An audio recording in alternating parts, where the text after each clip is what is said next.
ಅವರು ಯಾವಾಗಲೂ ಸಹ ಈ ರೀತಿಯ ಭಾವನೆಯನ್ನೇ ಹೊಂದಿರೋದ್ರಿಂದ, ಅಂದ್ರೆ ನಿನ್ನಲ್ಲೇ ತಮ್ಮ ಮನಸ್ಸನ್ನ ನೆಲೆಗೊಳಿಸಿರೋದ್ರಿಂದ ಅವರು ಯಾವಾಗಲೂ ಸಹ ಪವಿತ್ರರಾಗಿಯೇ ಇರ್ತಾರೆ. ಅವರಿಗೆ ಯಾವುದು ಇರೋದಿಲ್ಲ, ಈ ಹುಟ್ಟು ಸಾವು ಎನ್ನುವಂತಹ ಯಾವದರ ದುಃಖವೂ ಸಹ ಅವರಿಗೆ ಆಗುತ್ತಿಲ್ಲ. ಆದರೆ ನಿನ್ನಲ್ಲಿ ಮನಸ್ಸನ್ನ ನೆಲೆಗೊಳಿಸಿದೆ ಅದರಿಂದ ವಿಮುಖರಾದವರು, ಅವರು ಅತ್ಯಂತ ಪಂಡಿತರಾಗಿದ್ದರೂ ಸಹ, ಎಲ್ಲ ಶಾಸ್ತ್ರವೇತ್ತರಾಗಿದ್ದರೂ ಸಹ, ವೇದ ವಾಣಿಗಳಲ್ಲಿಯೇ ಅವರು, ಅಂದ್ರೆ ನೀನೇ ಹೇಳಿದೀಯ ವೇದದ ಮಾತುಗಳು ಏನೋ ಈ ರೀತಿಯಾಗಿದ್ರೆ ಇಷ್ಟಿಷ್ಟು ಸುಖವನ್ನ ಹೊಂತಾರೆ ಇತ್ಯಾದಿ, ಆ ಕರ್ಮಗಳ ಫಲವನ್ನಲ್ಲಿಯೇ ಅದನ್ನ ತಿಳಿಸೋದರಲ್ಲಿಯೇ ಆ ವೇದದ ಕರ್ಮಕಾಂಡದಲ್ಲಿಯೇ ತಮ್ಮನ್ನ ತೊಡಗಿಸಿಕೊಂಡು ಬಿಟ್ಟಿರ್ತಾರೆ.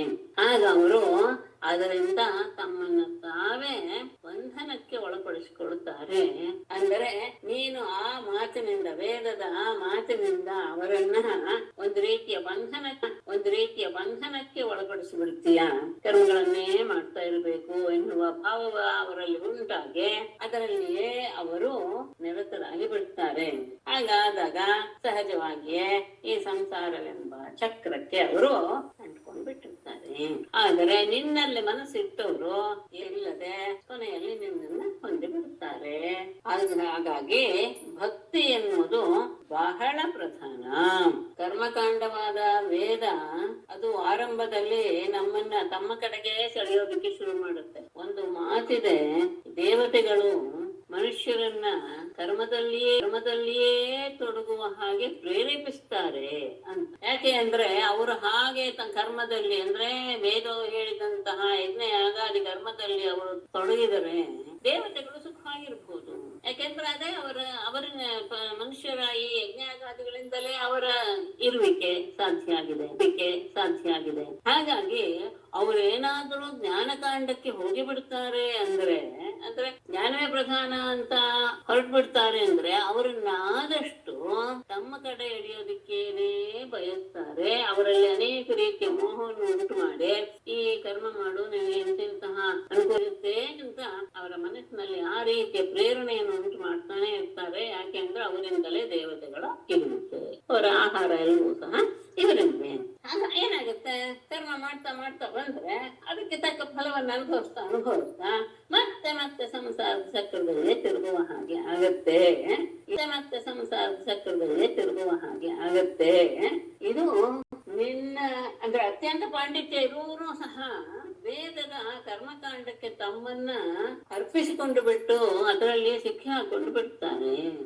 ಹಾಗೆ ಆದಾಗ ನೀನು ಅವರಲ್ಲಿ ಆಚಾರ ಮಾಡಿಸ್ತೀಯ ಅಂದ್ರೆ ನೀನು ಅಂದ್ರೆ ಇಲ್ಲ, ನೀನು ಇಂದ್ರಿಯ ರಹಿತನಾದವನು. ಯಾವ ಇಂದ್ರಿಯಗಳು ಸಹ ನಿನಗೆ ಇಲ್ಲ. ಅಷ್ಟೇ ಅಲ್ಲ, ಎಲ್ಲ ಜೀವಿಗಳ ಪ್ರಾಣಿಗಳ ಇಂದ್ರಿಯಗಳಿಂದ ಕೆಲಸ ಮಾಡಿಸುವಂತಹ ಕಾರಕ ಶಕ್ತಿ, ಕೆಲಸ ಮಾಡಿಸುವಂತಹ ಶಕ್ತಿಯನ್ನು ಸಹ ಹೊಂದಿರುವಂತಹವನು ನೀನು. ಅಷ್ಟೇ ಅಲ್ಲ, ತ್ವಂ ಸ್ವರಾಟ್, ಅದು ತುಂಬಾ ಪ್ರಧಾನ. ನೀನು ಸ್ವಯಂ, ನಿನಗೆ ಯಾರ ಸಹ ಯಾವ ಬೆಳಕಿನ ಅವಶ್ಯಕತೆಯೂ ಇಲ್ಲ, ಯಾರು ಸಹ ನಿನ್ನನ್ನು ತೋರಿಸ್ಬೇಕಾಗಿಲ್ಲ, ನೀನಿದೀಯ ಅನ್ನೋದು ಒಂದು ಮಾತು ಇದೆ. ಸಾಮಾನ್ಯವಾಗಿ ತುಂಬಾ ಕತ್ತಲೆಯಲ್ಲಿ ನಾವು ಕೂತಿದ್ದೀವಿ ಅಂತ ಭಾವಿಸೋಣ. ಬಾಗಿಲು ತೆಗೆದು ಯಾರಿದ್ದೀರಾ ಅಂತ ಕೇಳಿದ್ರೆ ತತ್ಕ್ಷಣ ನಾನು ಅಂತೀವಿ. ಇಲ್ಲ ದೀಪ ತಗೊಂಡ್ ಬನ್ನಿ, ಯಾರನ್ನು ನೋಡ್ತೀವಿ ಅಂತ ನಾವು ಹೇಳೋದಿಲ್ಲ. ಯಾಕೆ? ಸ್ವಯಂ ಪ್ರಕಾಶ. ಹಾಗಾಗಿ ಇಂದ್ರಾದಿ ದೇವತೆಗಳು ಸಹ, ಅವರಿಗೆ ಮೇಲ್ಮಟ್ಟದವರಾದಂತಹ ಸೃಷ್ಟಿಕರ್ತರು ಸಹ, ಬ್ರಹ್ಮಾದಿ ದೇವತೆಗಳು ಸಹ ನಿನ್ನ ಮಾಯೆಗೆ ಒಳಗಾಗಿ ಅವಿದ್ಯೆಯಿಂದ ಆವೃತರಾಗಿ ನಿನಗೆ ಪೂಜೆಯನ್ನ ಅರ್ಪಿಸ್ತಾ ಇದ್ದಾರೆ. ಪೂಜೆ ಅರ್ಪಿಸೋದು ಅಂದ್ರೇನು? ನೀನು ಅವರನ್ನ ಯಾವ ಕೆಲಸದಲ್ಲಿ ನೇಮಿಸಿದೆಯೋ ಆ ಕೆಲಸವನ್ನ ಶ್ರದ್ಧೆಯಿಂದ, ಯಾವ ಇದಿಲ್ಲದೆ, ಏನು ಹಾನಿ ಇಲ್ಲದೆ ಅದನ್ನ ಅವರು ನೆರವೇರಿಸ್ತಾರೆ. ಯಾಕೆ? ನಿನ್ನ ಆಜ್ಞಾ ಪಾಲಕರು ಅವರು. ಹೇಗೆ ಸಾಮಂತ ರಾಜರು ತಮ್ಮ ಪ್ರಜೆಗಳಿಗೆ ಅವರು ಬಹಳ ದೊಡ್ಡವರೇ ಆದರೂ ಸಹ ಆ ಪ್ರಜೆಗಳಿಂದ ಬಂದಂತಹ ಆ ಕಾಣಿಕೆಯನ್ನ ತೆಗೆದುಕೊಂಡು ಚಕ್ರವರ್ತಿಗೆ ಒಪ್ಪಿಸಿದಾಗ ಚಕ್ರವರ್ತಿಯ ಅಧೀನನಾಗ್ತಾನೆ. ಯದ್ಯಪಿ ಇಲ್ಲಿ ಪ್ರಜೆಗಳಿಗೆ ಇವರೇ ದೊಡ್ಡವರು, ಆದರೆ ಆ ಚಕ್ರವರ್ತಿ ಇವನಿಗಿಂತ ದೊಡ್ಡವನು. ಆದ್ದರಿಂದ ಅವರಿಗೆಲ್ಲ ಕಪ್ಪವನ್ನ ಅರ್ಪಿಸುವ ರೀತಿಯಲ್ಲಿ ಮನುಷ್ಯರು ಸಹ ದೇವತೆಗಳಿಗೆ ಹವ್ಯ ಕವ್ಯಾದಿಗಳನ್ನ ಅರ್ಪಿಸ್ತಾರೆ. ಅವರು ಅದನ್ನ ಸ್ವೀಕರಿಸ್ತಾರೆ, ಅದನ್ನ ನಿನಗೂ ಅರ್ಪಿಸಿ ತಾವು ಸ್ವೀಕರಿಸ್ತಾನೆ.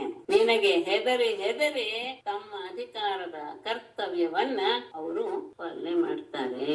ಯಾಕೆಂದ್ರೆ ಹೆದರಿಕೆಯಿಂದನೇ ಪ್ರಪಂಚ ಸರಿಯಾದ ರೀತಿಯಲ್ಲಿ ನಡೀತಾ ಇರುವುದು. ಅದೇ ಅವರು ನಿನಗೆ ಮಾಡುವ ಪೂಜೆ. ಸರಿ, ಹಾಗಾದ್ರೆ ಅವರ ಜೊತೆ ನಿನ್ನ ಸಹವಾಸವು ಸಂಘವು ಇರುತ್ತೆ ಅಂದ್ರೆ ಇಲ್ಲ, ನೀನು ನಿತ್ಯ ಮಾಯೆಗೆ ಬಹಳ ದೂರದಲ್ಲಿರುವವನು ನೀನು. ಯದ್ಯಪಿ ಮಾಯೆಗೆ ನೀನೇ ಒಡೆ, ಆದರೆ ಮಾಯೆಗೆ ಅತ್ಯಂತ ದೂರದಲ್ಲಿ ಇರ್ತೀಯ, ಯಾವುದರ ಸಂಘವೂ ಇಲ್ಲ. ಒಂದು ಕ್ಷಣ ಮಾಯೆಯ ಜೊತೆಗೆ ವಿಹಾರ ಮಾಡಿದರೆ ಸಾಕು, ಅಷ್ಟೇ ಸಮಯದಲ್ಲಿ ಜೀವಿಗಳ ಅವರು ಹುಟ್ಟುವುದಕ್ಕೆ ನಿಮಿತ್ತಭೂತವಾದಂತಹ ಕರ್ಮಗಳೆಲ್ಲವೂ ಸಹ ಒಮ್ಮೆಲೆ ಎದ್ದು ಎದ್ದು ಬಿಡುತ್ತೆ. ಆಗ ಸ್ಥಾವರ ಜಂಗಮ ಶರೀರಧಾರಿಗಳಾಗಿ ಅವರು ಉತ್ಪನ್ನರಾಗ್ತಾರೆ. ನಿನ್ನ ಇಚ್ಛೆಯಿಂದಲೇ ಆಗಬಹುದೇ ಅಂದ್ರೆ ಇಲ್ಲ, ನಿನ್ನ ಇಚ್ಛೆ ಅಂದ್ರೆ ಎಲ್ಲರಿಗೂ ಸಹ ಸರಿಸಮಾನವಾಗಿ ಇರುವಂತಹದ್ದು ನಿನ್ನ ಇಚ್ಛೆ. ಯಾರ ಬಗ್ಗೆಯೂ ಸಹ ನೀನು ಭೇದ ಭಾವ ಮಾಡೋದಿಲ್ಲ. ಅತ್ಯಂತ ಕರುಣಾ ಸ್ವಭಾವದವನು. ಹಾಗಾಗಿ ನಿನಗೆ ಭೇದ ಇಲ್ಲದೆ ಇರೋದ್ರಿಂದ ಅದು ನಿನ್ನ ಇಚ್ಛೆ ಅಲ್ಲ. ಅವರ ಕರ್ಮಕ್ಕೆ ಅನುಗುಣವಾಗಿಯೇ ಅವರು ಆ ರೀತಿಯ ಶರೀರವನ್ನು ಧರಿಸ್ತಾರೆ. ಮತ್ತೆ ನೀನೆಂಥವನು? ಆಕಾಶದ ಹಾಗೆ ಸರ್ವ ಸಮ, ಮತ್ತೆ ಮಾತು ಮನಸ್ಸುಗಳಿಗೆ ಗೋಚರ, ಅಷ್ಟೇ ಅಲ್ಲ ಶೂನ್ಯದ ಹಾಗೆ ನಿರ್ಲೇಪ. ಆದ್ದರಿಂದ ಅವರಲ್ಲಿ ನಿನ್ನ ಒಂದು ವ್ಯವಸ್ಥೆ ಅಂದ್ರೆ ನಿನ್ನ ಸಂಪರ್ಕ ಎನ್ನುವುದು ಯಾರಲ್ಲೂ ಇರಲ್ಲ. ನಿನ್ನ ಆ ಜೀವಿಗಳ ಜೊತೆಗೆ ಮಾಯೆಯ ಜೊತೆಗೆ ಕ್ಷಣಕಾಲದ ಒಂದು ನೀನು ಕ್ರೀಡಾ ನಿಮಿತ್ತಕವಾಗಿ ಕ್ರೀಡೆ ಆಡಿದ್ರೆ ಸಾಕು, ಈ ರೀತಿಯಾದಂತಹ ಜೀವಿಗಳ ಉತ್ಪತ್ತಿ ಆಗಿಬಿಡುತ್ತೆ. ಮತ್ತೆ ಪರಮಾತ್ಮನ ಆ ಸದ್ಭಾವದಿಂದಲೇ ಜೀವಿಗಳು ಉದ್ಭವಿಸ್ತಾರೆ, ಸಂಸಾರದಲ್ಲಿ ಮುಳುಗುತ್ತಾ ನಿನ್ನನ್ನ ಆಶ್ರಯಿಸ್ತಾರೆ. ಹಾಗಾಗಿ ಒಂದೇ ಅವಿದ್ಯೆ, ಜೀವನೂ ಸಹ ಒಬ್ಬನೇ ಅಂತ ಆದಾಗ ಎಲ್ಲರಿಗೂ ಒಬ್ಬ ಮುಕ್ತನಾದ್ರೆ ಎಲ್ಲರೂ ಅಂತ ಪ್ರಶ್ನೆ ಬಂದಾಗ ಇಲ್ಲ, ಹಾಗಿಲ್ಲ. ಇಲ್ಲ, ನಾನಾ ವಿದ್ಯೆಗಳು ಅಂತ ಹೇಳಿದಾಗ ಏನಾಗ್ಬಿಡುತ್ತೆ, ನಿನ್ನ ಅಂಶವೇ ಎಲ್ಲರೂ ಅಂತ ಆದಾಗ ಸಂಸಾರದಿಂದ ಬಿಡುಗಡೆ ಅನ್ನೋದೇ ಆಗದೆ ಮೋಕ್ಷ ಎನ್ನುವುದು ಸಾಧ್ಯವಿಲ್ಲ. ಆಗ ಆತ್ಮಗಳನ್ನು ಒಪ್ಕೋಬೇಕಾಗತ್ತಲ್ಲ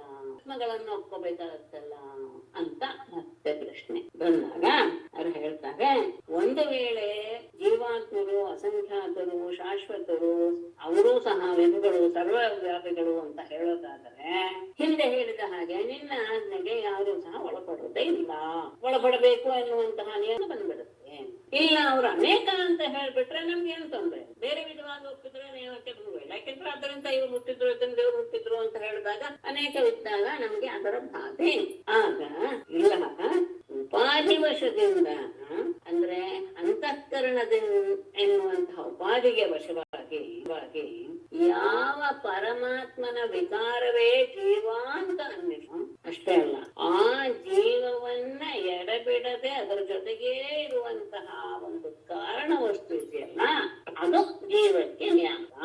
ಆಯ್ತು, ಆ ಕಾರಣ ವಸ್ತುವನ್ನು ಸಹ ಅನೇಕ ಜನ ತಿಳಿದಿದ್ದೀನಿ ಅಂತ ಹೇಳ್ತಾರಲ್ಲ, ಆಗ್ಬೇಕು ಅಂದ್ರೆ ಅದರದ ಒಂದು ವಿಕಾರವೇ ಅಂಶ ರೂಪದಲ್ಲಿ. ವಿಕಾರ ಅಂತ ಹೇಳಿದ ತಕ್ಷಣ ಉಪಾದಿಯಿಂದ ಕುಳಿತಂತಹ ಅಂತಃಕರಣದಿಂದ ಕೂಡಿರುವಂತದ್ದು, ಅದು ವಿಕಾರವಾಗಿ ಹೋಗುತ್ತೆ ಸಹಜ. ಕಾರಣ ವಸ್ತು ಅದರೊಳಗೆ ಇಟ್ಟರೆ ಮಾತ್ರ ಜೀವಕ್ಕೆ ಅದು ಎಲ್ಲ ರೀತಿಯ ವ್ಯವಹಾರ ಮಾಡೋದಕ್ಕೆ ಸಾಧ್ಯ. ಆದಾಗ ಇಲ್ಲ, ಆ ಬ್ರಹ್ಮನನ್ನು ಸಹ ತಿಳಿತಾರೆ ಅಂತ ಯಾರಾದ್ರೂ ಹೇಳ್ತಾರೆ ಅಂದ್ರೆ ಖಂಡಿತ ಅವರು ತಿಳಿದಿಲ್ಲ. ಯಾಕೆಂದ್ರೆ ಪರಬ್ರಹ್ಮ ಜ್ಞಾನ ಸ್ವರೂಪನೇ ಹೊರತು ಜ್ಞಾನಕ್ಕೆ ಸಿಲುಕುವವನಲ್ಲ. ಇವನಿಂದ ನಾನು ತಿಳ್ಕೊಂಡೆ ಅನ್ನುವ ರೀತಿಯಲ್ಲಿ ಆ ಪರಬ್ರಹ್ಮ ವಸ್ತುನ, ಯಾಕೆ ಜ್ಞಾನ ಸ್ವರೂಪವೇ ಹೊರತು ಪರಮಾತ್ಮ ಜ್ಞಾನದಿಂದ ತಿಳಿದುಕೊಳ್ಳಲ್ಪಡುವಂಥವನು ಅಲ್ಲ. ಹಾಗಾದ್ರೆ ಪರಮಾತ್ಮನಿಂದ ಜೀವಗಳು ಉಂಟಾಗುತ್ತೆ ಅಂತ ಹೇಳಿದಾಗ ನಿಯಾಮ್ಯ ಭಾವವನ್ನ ಒಪ್ತಾರೆ ಅಂದಾಗ ಜೀವಿಗಳೆಲ್ಲವೂ ಸಹ ಅನಿತ್ಯವಾಗಿ ಬಿಡುತ್ತೆ, ಅಂದ್ರೆ ಅವರೆಲ್ಲ ನಾಶವಾಗ್ತಾರೆ ಅಂತ ಆಗುತ್ತೆ. ಹಾಗಾದಾಗ ಮೋಕ್ಷ ಎನ್ನುವಂಥದ್ದು ಹೇಗೆ ಸಾಧ್ಯ ಜೀವಿಗಳಿಗೆ? ಅಂದ್ರೆ ಅವಾಗ ಮೋಕ್ಷ ಅಂದ್ರೆ ಏನು? ಇನ್ನೊಂದು ಅದರ ನಿಜವಾದ ರೂಪವನ್ನ ಬಿಡೋದು ಅಂತ ಆಗಿಬಿಡುತ್ತೆ, ಸ್ವರೂಪ ಹಾನಿ ಆಗಿಬಿಡುತ್ತೆ. ಆದ್ರೆ ನೀವು ಹೇಳ್ತೀರಾ ಏನು ಮೋಕ್ಷ, ಏನು ಮೋಕ್ಷ ಅಂದ್ರೆ ಸ್ವಪ್ರಕಾಶಾನಂದ ಆತ್ಮನ ವಿಷಯವೇ ಹೊರತು ಅದು ವಿಕಾರವಲ್ಲ. ಅವಿದ್ಯೆ ಎನ್ನುವುದು ಹೋದ ತಕ್ಷಣ ಮೋಕ್ಷದ ಸಿಗುವಿಕೆ. ಅಂದ್ರೆ ಅವಿದ್ಯೆ ಎನ್ನುವುದು ಇರೋವರೆಗೂ ಸಹ ನಾವು ಈ ಸಂಸಾರದ ಜಂಜಡದಿಂದ ಬಿಡುಗಡೆ ಹೊಂದಕ್ಕೆ ಜೀವಕ್ಕೆ ಬೇರೆಯಾಗಿರೋದಕ್ಕೆ ಕಾರಣ ಆ ಅಂತಃಕರಣವೇ ಜೀವಗಳಿಗೆ ಜನ್ಮ ಅಂತ ಹೇಳ್ತಾರೆ ಅಂತ ಬಿಟ್ರೆ ಅವು ಸ್ವತಃ ಸೇರೋದು ಹುಟ್ಟೋದು ಅಂತ ಇಲ್ಲ. ಹಾಗಾದ್ರೆ ಏನು? ಪ್ರಕೃತಿಯಿಂದ ಜೀವ ಹುಟ್ಟುತ್ತೆ, ಜೀವರೂಪೇಣ ಪ್ರಕೃತಿಯೇ ಬರುತ್ತೆ ಅಂತ, ಅಥವಾ ಜೀವ ಹುಟ್ಟುತ್ತೆ ಜೀವರೂಪೇಣ ಪ್ರಕೃತಿಯೇ ಬರುತ್ತೆ ಅಂತ, ಅಥವಾ ಪುರುಷನೇ ಬರ್ತಾನೆ ಅಂತ ಅರ್ಥ, ಪುರುಷನೇ ಜೀವರೂಪದಲ್ಲಿ ಬರ್ತಾನೆ ಅಂತ ಅರ್ಥೋ, ಪುರುಷ ಅಂದ್ರೆ ಅಥವಾ ಇಬ್ಬರಿಂದಲೋ ಅಂತ ಪ್ರಶ್ನೆ ಮಾಡ್ಕೊಂಡಾಗ ಪ್ರಕೃತಿಯಿಂದ ಜೀವದ ಆವಿರ್ಭಾವ ಅಂತ ಹೇಳಿದ ತಕ್ಷಣ ಒಂದು ತೊಂದರೆ ಬರುತ್ತೆ. ಪ್ರಕೃತಿಯ ಜೀವ ಏನಾಗ್ಬೇಕಾಗತ್ತೆ? ಜಡ ಜೀವ ಅಂತ ಹೇಳ್ಬೇಕ. ಇಲ್ಲ ಪುರುಷನಿಂದಲೇ ಜೀವದ ಉತ್ಪತ್ತಿ ಅಂತ ಹೇಳೋಣ ಅಂತ ಹೇಳಿದ್ರೆ ಅವಾಗ ಏನಾಗ್ಬಿಡುತ್ತೆ?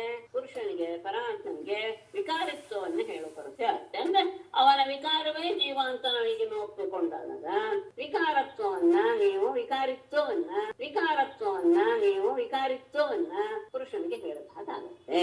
ಆಗ ಎರಡೂ ಅಲ್ಲ, ಎರಡರಿಂದಲೂ, ಒಂದು ಚೈತನ್ಯ ಒಂದು ಜಡ, ಈ ಎರಡರಿಂದಲೂ ಸಹ ಜೀವಿಗಳ ಅವಿರ್ಭ ಅನ್ನೋದನ್ನ ಅದ್ಭುತವಾದಂತಹ ಒಂದು ಶ್ರುತಿ ಹೇಳುತ್ತೆ.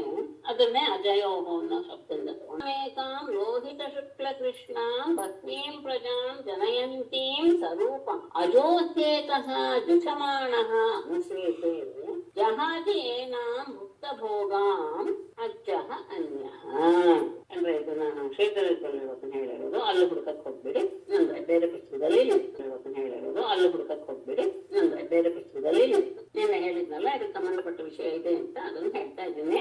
ಲೋಹಿತ ಶುಕ್ಲ ಕೃಷ್ಣ, ಲೋಹಿತ ಕೆಂಪು, ಶುಕ್ಲ ಬಿಳಿ, ಕೃಷ್ಣ ಅಂದ್ರೆ ಕಪ್ಪು, ಅಂದ್ರೆ ಸತ್ವರ್ಗ ಸ್ತಂಭವನ್ನು ಅಂತಹ ಅಜಾಂ ಏಕಾಂ, ಅಜಾಂ ಅಂದ್ರೆ ಜನ್ಮ, ಅಂತಹ ಪ್ರಕೃತಿಯು ಅದು ಬಹ್ವೇ ಪ್ರಜಾಂ ಜನಯಂತೆ, ಆ ಗುಣಗಳು ಅನೇಕ ರೀತಿಯ ಸ್ವರೂಪ ತನ್ನ ಹಾಗೆ ಇರುವಂತಹ ಅಂದ್ರೆ ಸತ್ವರ್ಗ ಸ್ತಮೋ ಗುಣ ಭೂಯಿಷ್ಠವಾದಂತಹ ಪ್ರಜೆಗಳನ್ನ ಉತ್ಪತ್ತಿ ಮಾಡ್ತಾ ಇರುತ್ತೆ. ಅದರಲ್ಲಿ ಅಂತಹ ಪ್ರಜೆಗಳಲ್ಲಿ ಅಜಃ ಹಿ ಏಕಃ ಅಂತಹ ಪ್ರಜೆಗಳಲ್ಲಿ ಅಜಃ ಹಿ ಏಕಃ ಜುಷಮಾಣಃ ಅನುಸೇತೆ.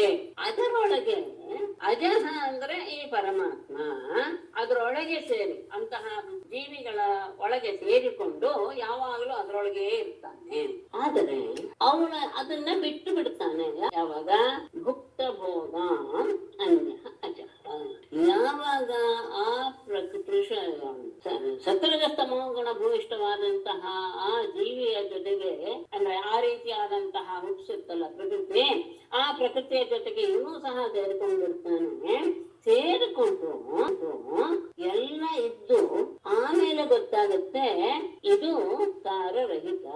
ಯಾವಾಗ? ಭುಕ್ತ ಭೋಗ ಎಲ್ಲ ಅನುಭವಿಸಿದ ಮೇಲೆ ಇದು ನಿಜವಾದದ್ದಲ್ಲ ಎನ್ನುವಂತಹ ಜ್ಞಾನ ಬಂದ ತಕ್ಷಣ ಅವನನ್ನ ಬಿಟ್ಟು ಬಿಡ್ತಾನೆ.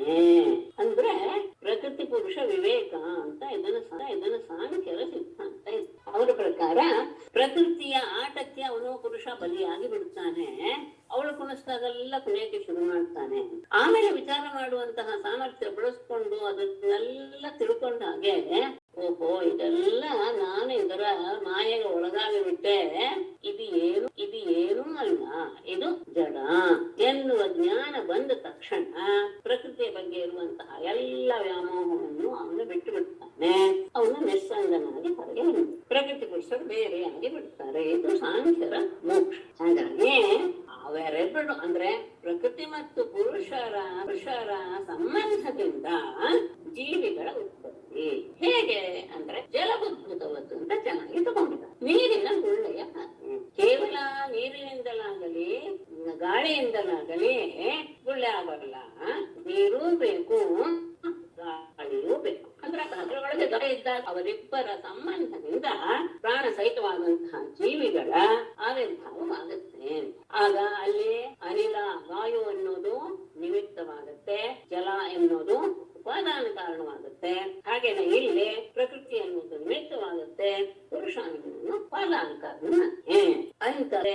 ಪುರುಷಾನುಗುಣನು ಉಪಾದಾನ ಕಾರಣ ಅಂತ ತಗೊಂಡ್ಮೇಲೆ ಆತ ಹಾಗಾದ್ರೆ ಯಾವಾಗ ಆ ಸಂಘವನ್ನು ಬಿಟ್ಟು ಬಿಡುತ್ತಾನೋ ಆಗ ಅವನು ಯಾವ ರೀತಿಯ ವಿಕಾರವನ್ನು ಹೊಂದಿರುವುದಿಲ್ಲ.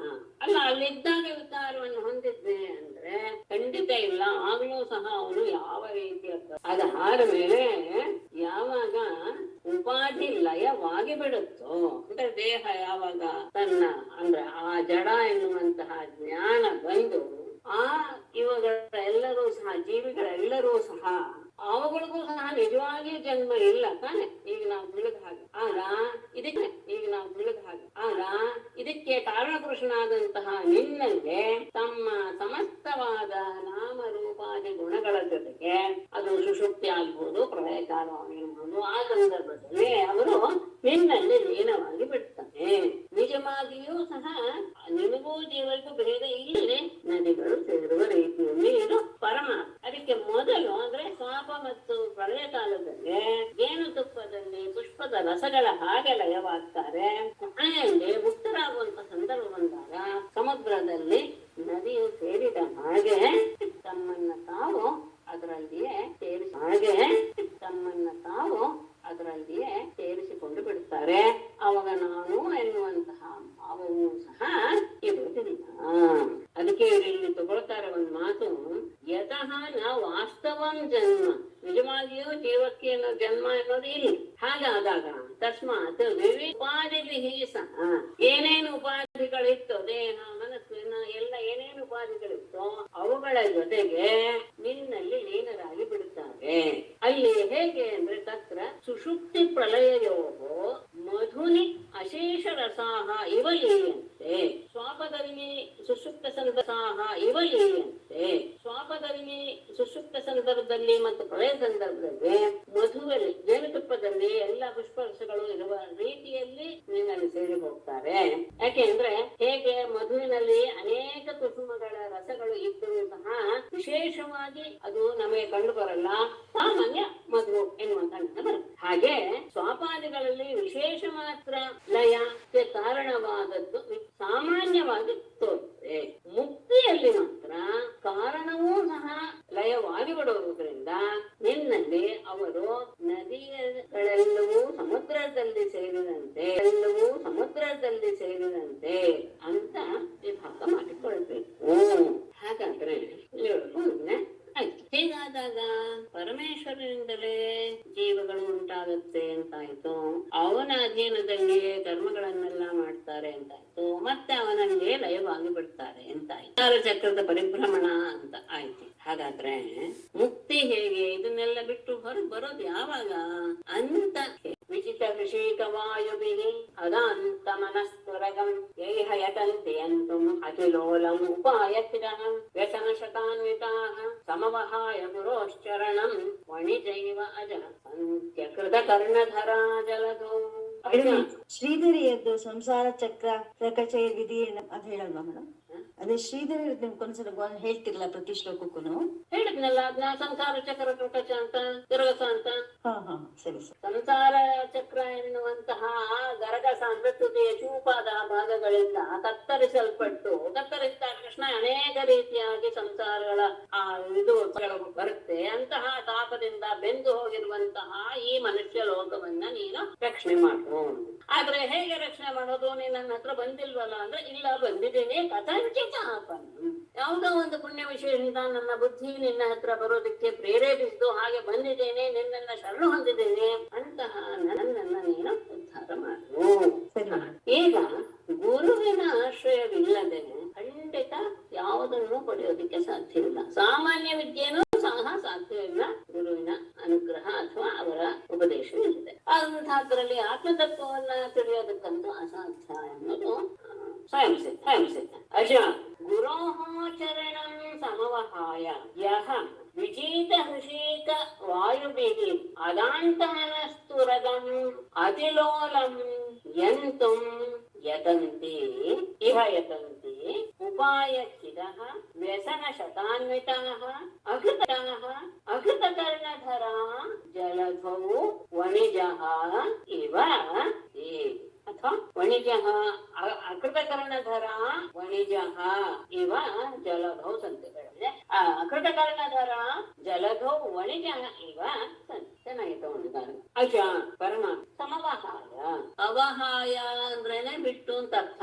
ಸಮ್ ಅಂತ ಇನ್ನೊಂದು ಎರಡು ಉಪಸರ್ಗ ಹಾಕಿದ್ದಾರೆ. ಅವ ಅನ್ನೋದು ಒಂದು, ಸಮ್ ಅನ್ನೋದು ಇನ್ನು. ಅಂದ್ರೆ ಪರಿಪೂರ್ಣವಾಗಿ ಬಿಟ್ಟು ನಾನೇ ಈಗ ಇದೀವಲ್ಲ ನಾವೆಲ್ಲ ಸ್ವಯಂ ಆಚಾರ್ಯ ನಾವೆಲ್ಲ ಎಲ್ಲವೂ ನಾವೇ ತಿಳ್ಕೊಳ್ತೀವಿ ಎನ್ನುವಂತಹ ಭಾವ ಇಟ್ಕೊಂಡು ಪೂರ್ಣವಾಗಿ ಪರಮ ಗುರುವಿನ ಪಾದ ಕಮಲವನ್ನ ಬಿಟ್ಟು ಯಹ ಯಾವ ವ್ಯಕ್ತಿಯು ಕ್ಷಮಿಸಿ ಬಹುವಚನದಲ್ಲಿ ಯಾರು ವಿಜಿತ ಹೃಷಿಕ ವಾಯುವಿಗೆ ಅವರೇನು ಹಾಗಾದ್ರೆ ಏನು ಇದೇ ಮಾಡಿಲ್ವೇ, ಸಾಧನೆ ಮಾಡಿಲ್ವೇ ಅಂದ್ರೆ ಮಾಡಿದ್ದಾರೆ. ಏನು ಹೃಷಿಕ ಅಂದ್ರೆ ಇಂದ್ರಿಯಗಳು, ವಾಯು ಅಂದ್ರೆ ಪ್ರಾಣಾಯಾಮಾದಿ ಯೋಗ. ಇವುಗಳಿಂದೆಲ್ಲ ತಮ್ಮನ್ನ ತಾವು ನಿಗ್ರಹ ಮಾಡ್ಕೊಂಡಿದ್ದಾರೆ. ಇಂದ್ರಿಯಗಳನ್ನ ಪ್ರಾಣವಾಯುಗಳನ್ನೆಲ್ಲ ನಿಗ್ರಹಿಸಿ ಅದರ ಬಲದಿಂದಲೇ ನಾವು ಅದಾಂತ ಮನಸ್ತುರದು ಈ ಚಂಚಲವಾದಂತಹ ಮನಸ್ಸೆಂಬ ತುರಗ ಕುದುರೆಯನ್ನ ಎಂಥದ್ದು ಅತಿಲೋಲಂ ಅತ್ಯಂತ ಚಪಲವಾದಂತಹ ತುಂಟ ಸ್ವಭಾವವಾದಂತಹ ಕುದುರೆಯನ್ನ ಎಂತು ಕಟ್ಟಲು ಇಹ ಯತಂತೆ ಈ ಲೋಕದಲ್ಲಿ ಪ್ರಯತ್ನ ಪಡ್ತಾರೆ. ಪ್ರಾಣಾಯಾಮಾಸನೆಗಳನ್ನ ಮಾಡಿದ್ದಾರೆ, ಇಂದ್ರಿಯಗಳನ್ನೆಲ್ಲ ತಮ್ಮ ವಶಕ್ಕೆ ತೆಗೆದುಕೊಂಡಿದ್ದಾರೆ. ಅಂತಹವರು ಗುರುಗಳನ್ನ ಆಶ್ರಯಿಸಿಲ್ಲ, ಪೂರ್ಣವಾಗಿ ಬಿಟ್ಬಿಟ್ಟಿದ್ದಾರೆ. ನಮಗೆ ಗೊತ್ತಿರುವಂತಹ ಮಾರ್ಗದಲ್ಲಿ ಶಾಸ್ತ್ರವನ್ನು ತಾವೇ ಓದಿಕೊಂಡು ಈ ರೀತಿಯಾಗಿ ನಿಗ್ರಹವನ್ನು ತಂದುಕೊಂಡು ಅತ್ಯಂತ ಚಂಚಲವಾದಂತಹ ಆ ಮನಸ್ಸೆಂಬ ಕುದುರೆಯನ್ನು ಕಟ್ಟೋದಿಕ್ಕೆ ಇವರು ಪ್ರಯತ್ನ ಪಡ್ತಾರೆ. ಆಗ ಏನಾಗುತ್ತೆ, ಉಪಾಯ ಖಿದಃ ಅಂದ್ರೆ ಅನೇಕ ರೀತಿಯ ಉಪಾಯ ಮಾಡ್ಬೇಕು.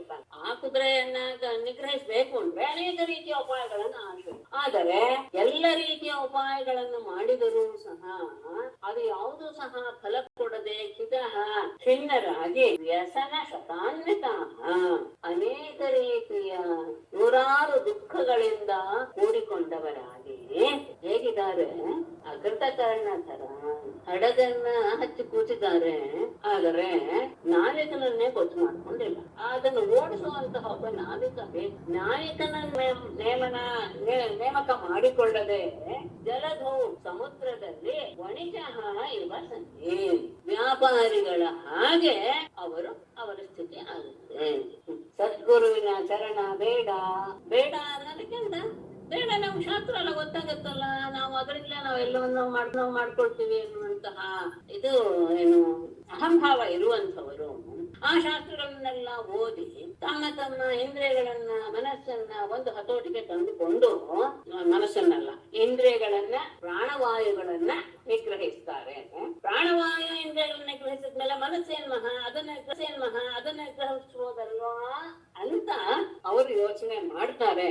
ಆದರೆ ಆ ಮನಸ್ಸು ಎಂಥದ್ದು, ಅದು ಅಷ್ಟು ಸುಲಭವಾಗಿ ಸಿಕ್ಕಿ ಹಾಕಿಕೊಳ್ಳುವಂಥದ್ದು ಅಲ್ಲ. ಯಾವುದರಿಂದಲೂ ಅದನ್ನ ನಿಗ್ರಹಕ್ಕೆ ಒಳಪಡಿಸಕ್ಕೆ ಆಗದೇ ಇರುವಂತಹ ಮನಸ್ಸೆಂಬ ಕುದುರೆಯನ್ನು ಕಟ್ಟು ಹಾಕೋದಿಕ್ಕೆ, ಅದನ್ನ ನಿಗ್ರಹಿಸೋದಿಕ್ಕೆ ಇವರು ಪ್ರಯತ್ನ ಪಡ್ತಾರೆ. ಆ ಕುದುರೆ ಏನು, ಅತ್ಯಂತ ಚಂಚಲ. ಹಾಗೆ ಆದಾಗ ಏನಾಗುತ್ತೆ, ಅವರು ಅನೇಕ ರೀತಿಯ ಉಪಾಯಗಳನ್ನು ಮಾಡ್ತಾರೆ. ಯಾವುದನ್ನು ಬಿಟ್ಟು ಗುರುಗಳ ಪಾದಗಳ ಆಶ್ರಯವನ್ನ ಅದೊಂದು ಬಿಟ್ಟು ಅನೇಕ ರೀತಿಯ ಉಪಾಯಗಳನ್ನ ಮಾಡಿ ಕ್ಲೇಶವನ್ನ ಅನುಭವಿಸ್ತಾ ದುಃಖಗಳಿಂದ ಕೂಡಿದವರಾಗಿ ಈ ಸಂಸಾರ ಸಮುದ್ರದಲ್ಲಿ ಅವರು ಮುಳುಗುತ್ತಾರೆ. ಅಂದ್ರೆ ದುಃಖವನ್ನೇ ಹೊಂದ್ತಾರೆ. ಹೇಗಿದ್ದಾರೆ ಅಂದ್ರೆ ಅವರು ನಾವಿಕನನ್ನೇ ಗೊತ್ತು ಮಾಡಿಕೊಳ್ಳದೆ ಹಡಗನ್ನು ಏರಿದಂತಹ ವ್ಯಾಪಾರಿಗಳ ನಡ್ಸೋ ಗೊತ್ತಾಗಲ್ಲ, ಹಡಗನ್ನು ನಡ್ಸೋನು ಒಬ್ಬ ಬೇಕು, ಅವನನ್ನೇ ಗೊತ್ತು ಮಾಡ್ಕೊಳ್ದೆ ಹಡಗನಲ್ಲಿ ಕೂತಾಗ ಅವ್ರ ಗತಿ ಏನಾಗ್ಬೋದು ಅಂತ ಸ್ವಲ್ಪ ಯೋಚಿಸಿ ಹಡಗು ಹೊರಡ್ತು ಅಂತ ಇಟ್ಕೋಣ. ಎಲ್ಲಿ ಹೋಗ್ಬಿಟ್ಟುತ್ತದೋ ಎಲ್ಲೆಲ್ಲೋ ಹೋಗುತ್ತೆ. ಕೊನೆಗೆ ಇವರು ಅನೇಕ ರೀತಿಯ ಕಷ್ಟಗಳಿಗೆ ಸಿಕ್ಕ ಹಾಕೊಳ್ಳುವಂತಹ ಪರಿಸ್ಥಿತಿ ಬರುತ್ತೆ. ಹಾಗಾಗಿ ಗುರುವಿನ ಅನುಗ್ರಹ ಗುರುವಿನ ಸಹಾಯವಿಲ್ಲದೆ ಇದು ಯಾವುದೂ ಸಹ ಸಾಧ್ಯವಿಲ್ಲ. ಅದನ್ನ ಇವರು ಶ್ರೀದೇವರು ಹೇಳುವಂತಹದ್ದು ಚೆನ್ನಾಗಿದೆ. ಯದಾ ಪರಾನಂದ ಪರಾನಂದ ಗುರೋ ಭವತ್ಪದೇ ಪದಂ ಮನೋ ಮೇ ಭಗವಲ್ಲಭೇತ ತದಾ ನಿರಸ್ತಾಖಿಲ ಸಾಧನ ಶ್ರಮಃ ಶ್ರೇಯೇಯ ಸೌಖ್ಯಂ ಭವತ ಕೃಪಾತಃ. ಪರಾನಂದ ಗುರು ಯದಾ ಪರಾನಂದ ಗುರೋ ಭಗವನ್ ಯದಾ ಮೇ ಮನಃ ಭವತ್ಪದೇ ಪದಂ ಲಭೇತ ತದಾ ನಿರಸ್ತ ಅಖಿಲ ಸಾಧನ ಶ್ರಮಃ ಬೇಡ ತದಾ ಭವತಃ ಕೃಪಾತಃ ನಿರಸ್ತ ಅಖಿಲ ಸಾಧನ ಶ್ರಮಃ ಸೌಖ್ಯಂ ಶ್ರೇಯೇಯ. ಪರಾನಂದ ಗುರು ಪರಾನಂದವನ್ನು ಉಂಟು ಮಾಡಿದಂತಹ ಗುರು, ಅಷ್ಟೇ ಗುರುವಾದ ಭಗವನ್ ಪರಮಾತ್ಮನೇ. ಯದಾ ಯಾವಾಗ ಮೇ ಮನಃ ನನ್ನ ಮನಸ್ಸು ಭವತ್ಪದೇ ನಿನ್ನ ಚರಣಾಂಬುಜದಲ್ಲಿ ಪದಂ ಸ್ಥಾನವನ್ನ ಅಂದ್ರೆ ಇರುವಿಕೆಯನ್ನ ಲಭೇತ ಹೊಂದುತ್ತೋ ಅಂದ್ರೆ ನನ್ನ ಮನಸ್ಸು ಯಾವಾಗ ನಿನ್ನ ಪಾದ ಕಮಲದಲ್ಲಿಯೇ ನೆಲೆಸುತ್ತೋ ತದಾ ಆಗ ಭವತಃ ಕೃಪಾತಃ ನಿನ್ನ ಕೃಪೆಯಿಂದ ನಿರಸ್ತ ಅಖಿಲ ಸಾಧನ ಶ್ರಮ ಎಲ್ಲ ರೀತಿಯ ಸಾಧನಗಳನ್ನ ಮಾಡುವಂತಹ ಆಯಾಸವನ್ನೆಲ್ಲ ಬಿಟ್ಟವನಾಗಿ ಯಾವಾಗ್ಲಿ ಇಂದ್ರಿಯಗಳಾಗ್ಲಿ ಏನು ಬೇಡ, ಎಲ್ಲ ರೀತಿಯ ಆಯಾಸಗಳಿಂದ ಮುಕ್ತನಾಗಿ ಸೌಖ್ಯಂ ಶ್ರೇಯೇಯ ಸುಖವನ್ನು ನಾನು ಪಡಿತೇನೆ.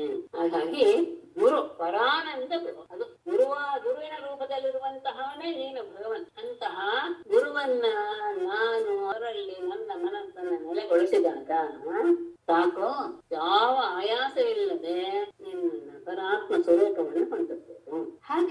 ಹಾಗಾದ್ರೆ ಈ ತರಹ ವೈರಾಗ್ಯವನ್ನ ಹೊಂದಿದವರು ಸಹ, ಅಂದ್ರೆ ಯಾವ ವೈರಾಗ್ಯ ಅಂದ್ರೆ ಏನು, ಲೌಕಿಕ ವಿಷಯ ಯಾವುದೂ ಸಹ ತಮಗೆ ಬೇಡ.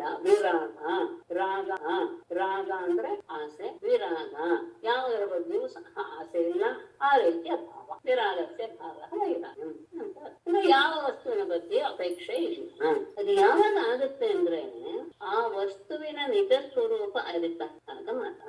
ಈ ವಸ್ತುವಿನಿಂದಲೇ ನನಗೆ ಸುಖ ಸಿಗುತ್ತೆ ಅಂತ ನಾವು ಭ್ರಮೆಯಲ್ಲಿ ಇದ್ದು ಬಿಟ್ರೆ ಆಗಲ್ಲ. ಅದನ್ನ ಸ್ವಲ್ಪ ವಿಚಾರ ಮಾಡಕ್ಕೆ ಹೋದಾಗ ಇದರಿಂದಲೇ ನನಗೆ ಆನಂದ ಸಿಗ್ತಾ ಇದೆಯಾ, ಇದನ್ನ ಬಿಟ್ರೆ ಈ ಆನಂದ ನನಗೆ ಸಿಗ್ತಿರ್ಲಿಲ್ವೇ ಅಂತ ನಾವು ಯೋಚನೆ ಮಾಡ್ತಾ ಹೋದಾಗೆ ಅದಿಂದೇ ಇದ್ದಾಗ್ಲೂ ಸಹ ನಾವು ಆ ಆನಂದವನ್ನು ಹೊಂದ್ತೀವಿ. ಹೊಂದಿದಾಗ ಇದೇನ್ ಪ್ರಮುಖ ಅಲ್ಲ ಅನ್ಸುತ್ತೆ. ಸಹಜವಾಗಿ ಈ ರೀತಿಯ ವಿಚಾರ ಬಳಸ್ಕೊಂಡು ಬಂದ ಹಾಗೆ ಎಲ್ಲದರ ಬಗ್ಗೆ ವ್ಯಾಮೋಹ ಅನ್ನೋದು ಕಡಿಮೆ ಆಗ್ತಾನೆ ಬರುತ್ತೆ. ನಾವು ಆ ದಿಕ್ಕಿನಲ್ಲಿ ಪ್ರಯತ್ನ ಪಡ್ಬೇಕು. ಪ್ರಯತ್ನವಿಲ್ಲದೆ ಖಂಡಿತ ಯಾವುದೂ ಸಾಧ್ಯ. ಆ ಬಗ್ಗೆ ನಾವು ವಿಚಾರ ಮಾಡಕ್ಕೆ ಹೊರಟಾಗ ಹೌದು, ಇದು ಯಾವುದೂ ಸಹ ನಮ್ಮ ಸುಖಕ್ಕೆ ಕಾರಣವಲ್ಲ, ಇದು ಇಲ್ದಿದ್ರೂ ಸಹ ನಾನು ಇನ್ನೂ ಹೆಚ್ಚಿನ ಆನಂದದಿಂದ ಇರಬಂತಹ ಜ್ಞಾನ ನಮಗೆ ಬರುತ್ತೆ ಯಾವಾಗ ಆ ವಿಚಾರ ಮಾಡೋದಕ್ಕೆ ಆರಂಭ ಮಾಡಿದಾಗ.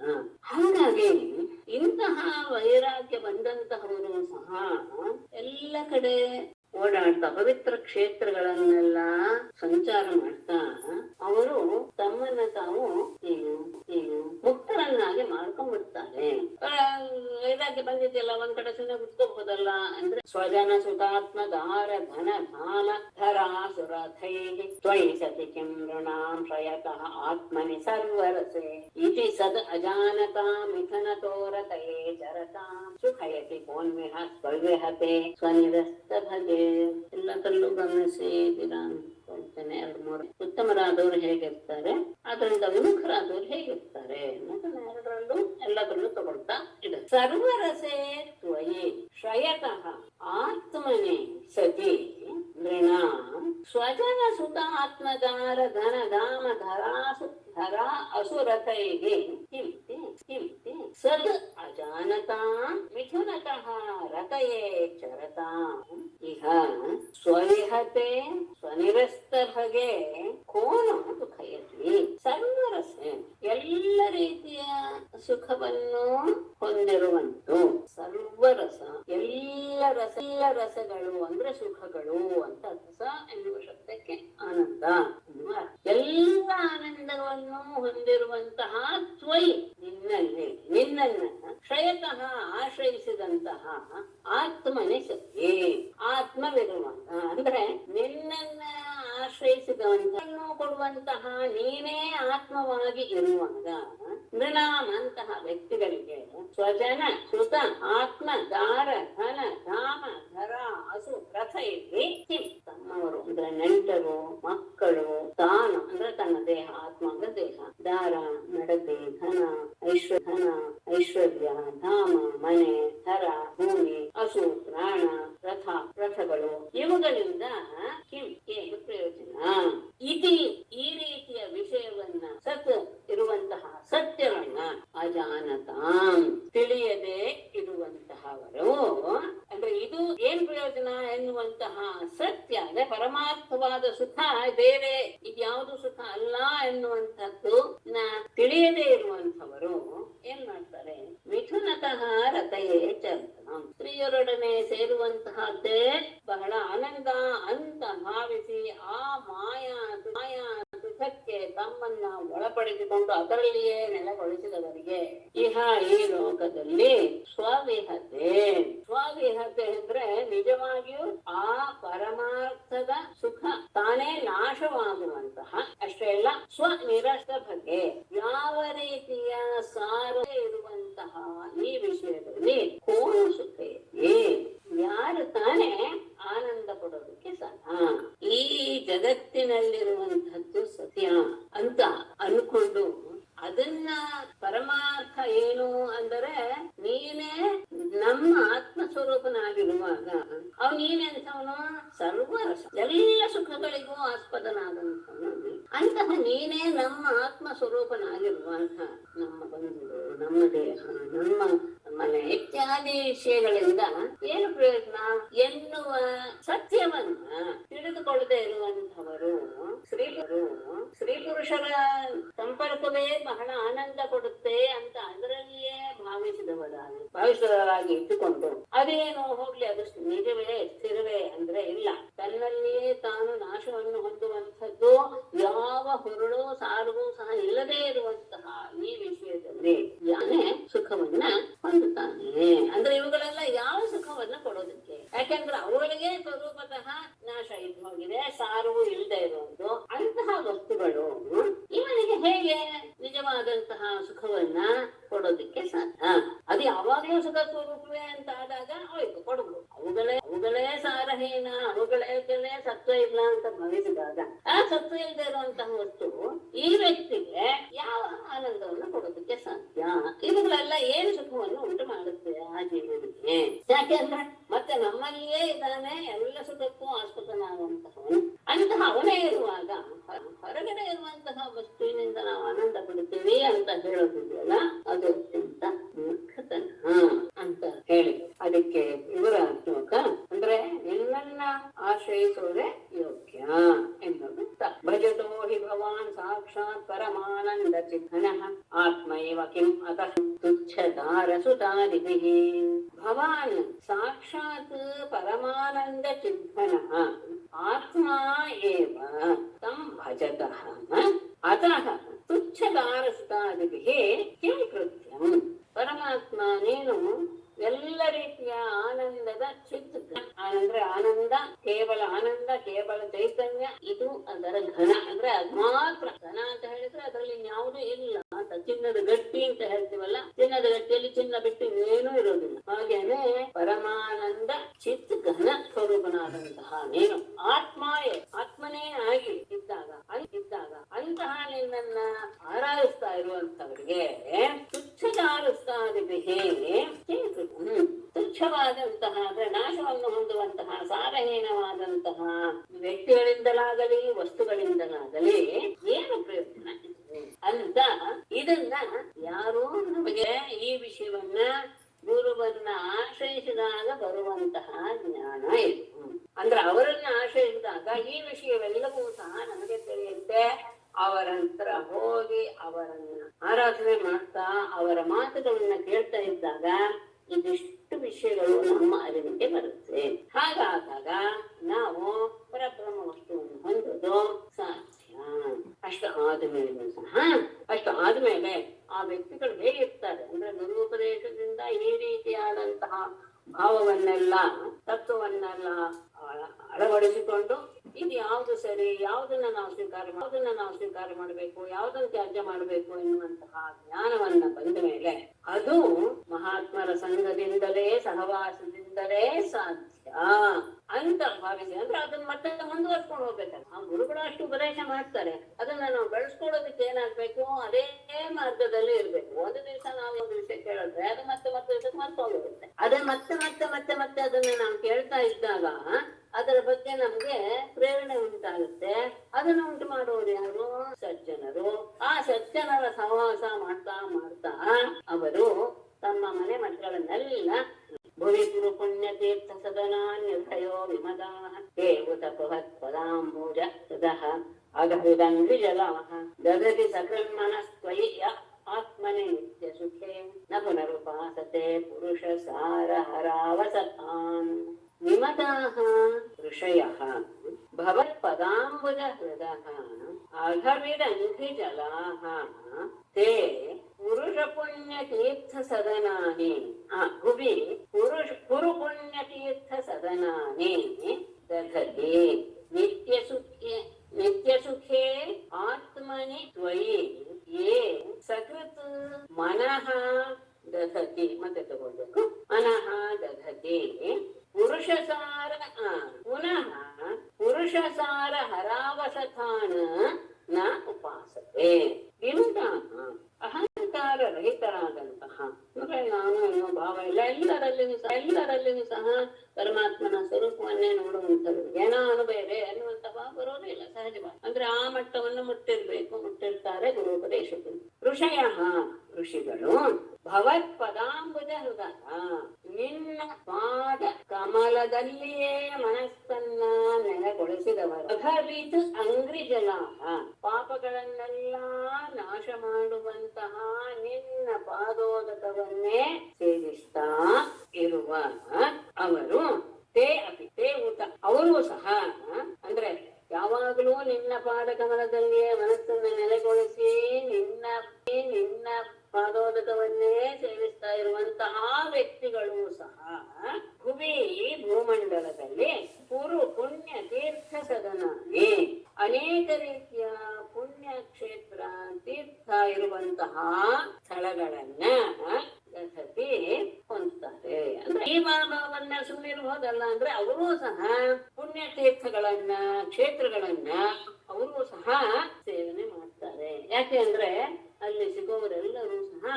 ಮಹಾಪುರುಷರು ಎನ್ನುವ ಭಾವದಿಂದ ಅವರ ಜೊತೆಗೆ ಹೋಗಿ ಅವರ ಸ್ಥಾನವನ್ನ ಹುಡುಕಿಕೊಂಡು ಹೋಗಿ ಅಲ್ಲಿ ವಾಸ ಮಾಡ್ತಾರೆ. ಯಾಕೆ ಅಂದ್ರೆ ನಿತ್ಯ ಸುಖ ಸ್ವರೂಪನಾದಂತಹ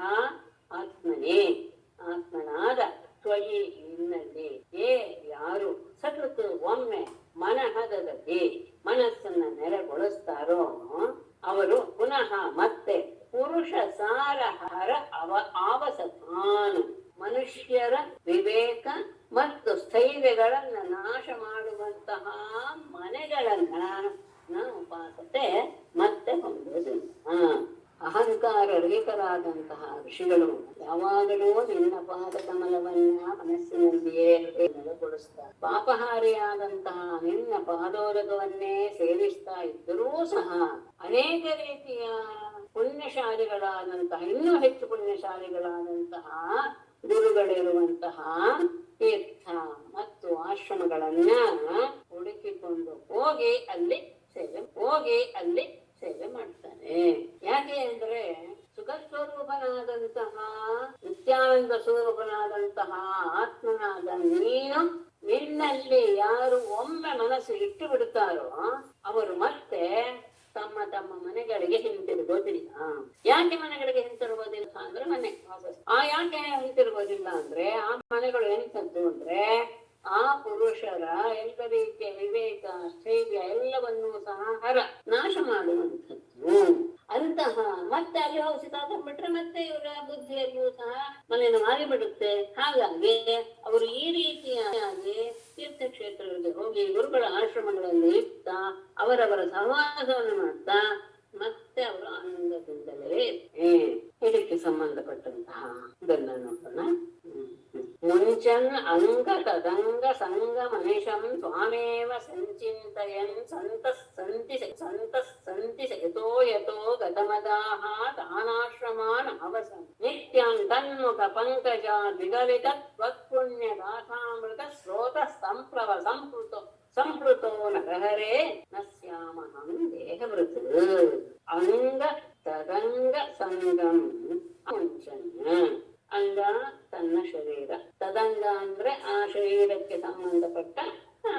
ವ್ಯಕ್ತಿಗಳು, ಹೆಂಡತಿ ಮಕ್ಕಳು ಇತ್ಯಾದಿ. ಇವುಗಳನ್ನೆಲ್ಲ ಮುಂಚೆನ್ನ ಬಿಡ್ತಾನೆ. ಅನಿಶಂ ಯಾವಾಗಲೂ ತ್ವಾಮೇವ ನಿನ್ನನ್ನೇ ಸಂಚಿಂತೆಯನ್ನ ಯೋಚನೆ ಮಾಡ್ತಾ ನಿನ್ನನ್ನೇ ಆರಾಧಿಸ್ತಾ ಇರುವಂತಹ ಅಂತಹ ಸಜ್ಜನರಾದವರು ಯತಃ ಸಂತಿ ಎಂಥವರವರು ಗತ ಮದಾಹ ಅಹಂಕಾರ ರಹಿತರಾದಂತಹ ಅವರು ಎಲ್ಲೆಲ್ಲಿ ವಾಸ ಮಾಡ್ತಾರೋ ಅಂತಹ ತಾನ್ ಆಶ್ರಮಾನ್ ಆವಸನ್ ಅಂತಂತಹ ಅವರ ವಾಸಸ್ಥಳಗಳಾದ ಆಶ್ರಮಗಳಿಗೆ ಹೋಗುತ್ತಾ ನಿತ್ಯಂ ಯಾವಾಗಲೂ ಸಹ ತನ್ಮುಖ ಪಂಕಜಾತ್ ಅವರ ಮುಖವೆಂಬ ಗಮರದಿಂದ ವಿಗಲಿತ ಹೊರಬರುವಂತಹ ತ್ವತ್ಪುಣ್ಯಗಾಥಾಮೃತ ಸ್ರೋತ ಸಂಪ್ಲವ ಸಂಸ್ಕೃತ ಅವರ ಬಾಯಿಂದ ಹೊರಬರುವಂತಹ ನಿನ್ನ ಪವಿತ್ರವಾದಂತಹ ಚರಿತ್ರ ಎಂಬ ಅಮೃತದ ಪ್ರವಾಹದ ಆ ಅಲೆಯಲ್ಲಿ ಮುಳುಗಿದವನಾಗಿ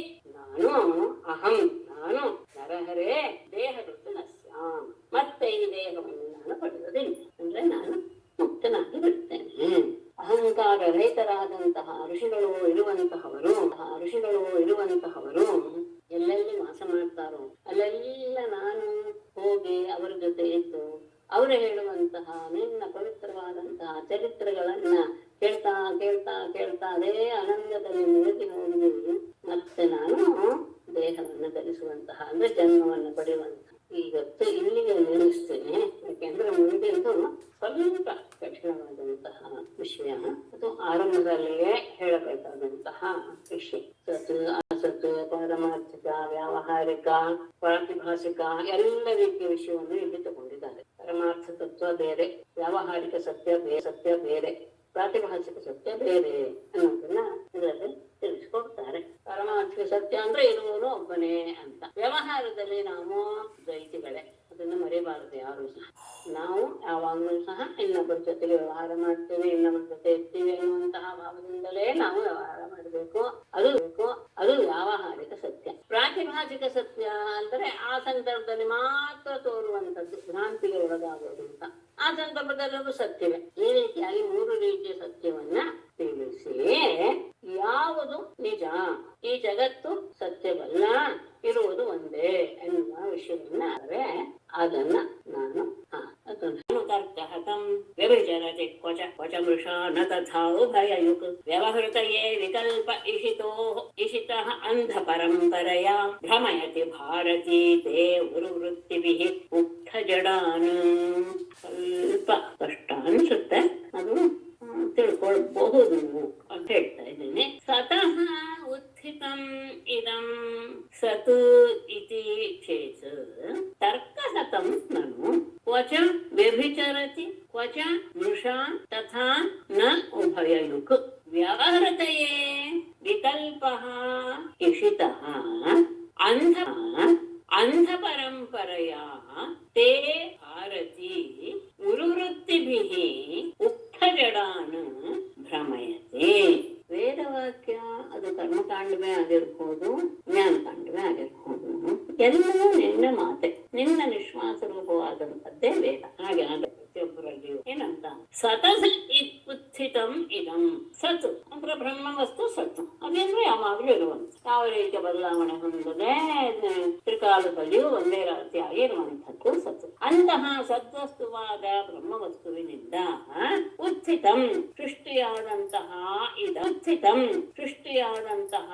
ಇದಂ ಈ ಜಗತ್ತು ಸತ್ ಇಚಿಚೆ. ಈ ಜಗತ್ತು ಸಹ ಸತ್ ಅಂತಾನೆ ಭಾವಿಸಿದ್ರೆ ಅಂದ್ರೆ ಸತ್ಯವೇ ಆಗಿರ್ಬೇಕು ಅಂತ ಭಾವಿಸಿದರೆ ಏನಾಗುತ್ತೆ ಅಂತ ಪ್ರಶ್ನೆ. ಹೇಗೆ ಅದಕ್ಕೆ ಉದಾಹರಣೆ, ಚಿನ್ನದಿಂದ ಕುಂಡಲಾದಿಗಳು ಅಂಗರ ಮೊದಲಾದಿಗಳು ಚಿನ್ನವೇ ಆಗಿರುತ್ತೆ ತಾನೆ. ಹಾಗಾಗಿ ಸದ್ವಸ್ತುವಾದಂತಹ ಪರಬ್ರಹ್ಮ ವಸ್ತುವಿನಿಂದ ಹುಟ್ಟಿದಂತಹದ್ದು ಜಗತ್ತು, ಅದು ಸಹ ಸತ್ವೇ ವಸ್ತುವೆ ಆಗಿರ್ಬೇಕಲ್ವೇ ಅಂತ ಏನಾದ್ರೂ ಪ್ರಶ್ನೆ ಮಾಡಿದ್ರೆ ಆಗಲ್ಲ.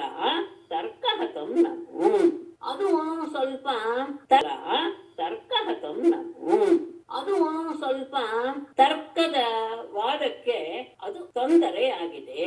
ಯದ್ಯಪಿ ಸತ್ತಿನಿಂದ ಉತ್ಪನ್ನವಾಗಿದೆ, ಹೌದು, ಅದರಿಂದ ಅದನ್ನು ಸತ್ಯ ಅಂತ ತಿಳ್ಕೊಳ್ಳೋಣ, ತೊಂದರೆ ಏನು ಅಂತ ಕೇಳಿದ್ರೆ ಇಲ್ಲ, ಇದು ತರ್ಕ ತರ್ಕದಿಂದ ನಾವು ಇದನ್ನ ಸಾಧಿಸಕ್ ಆಗೋದಿಲ್ಲ. ಹೇಗೆ ಅಂತ, ಎಲ್ಲಿ ತೊಂದರೆ ಬರುತ್ತೆ ಅಂತ ಇಲ್ಲಿ ಉದಾಹರಣೆ ಕೊಡ್ತಾರೆ ಶ್ರೀಧರದಲ್ಲಿ.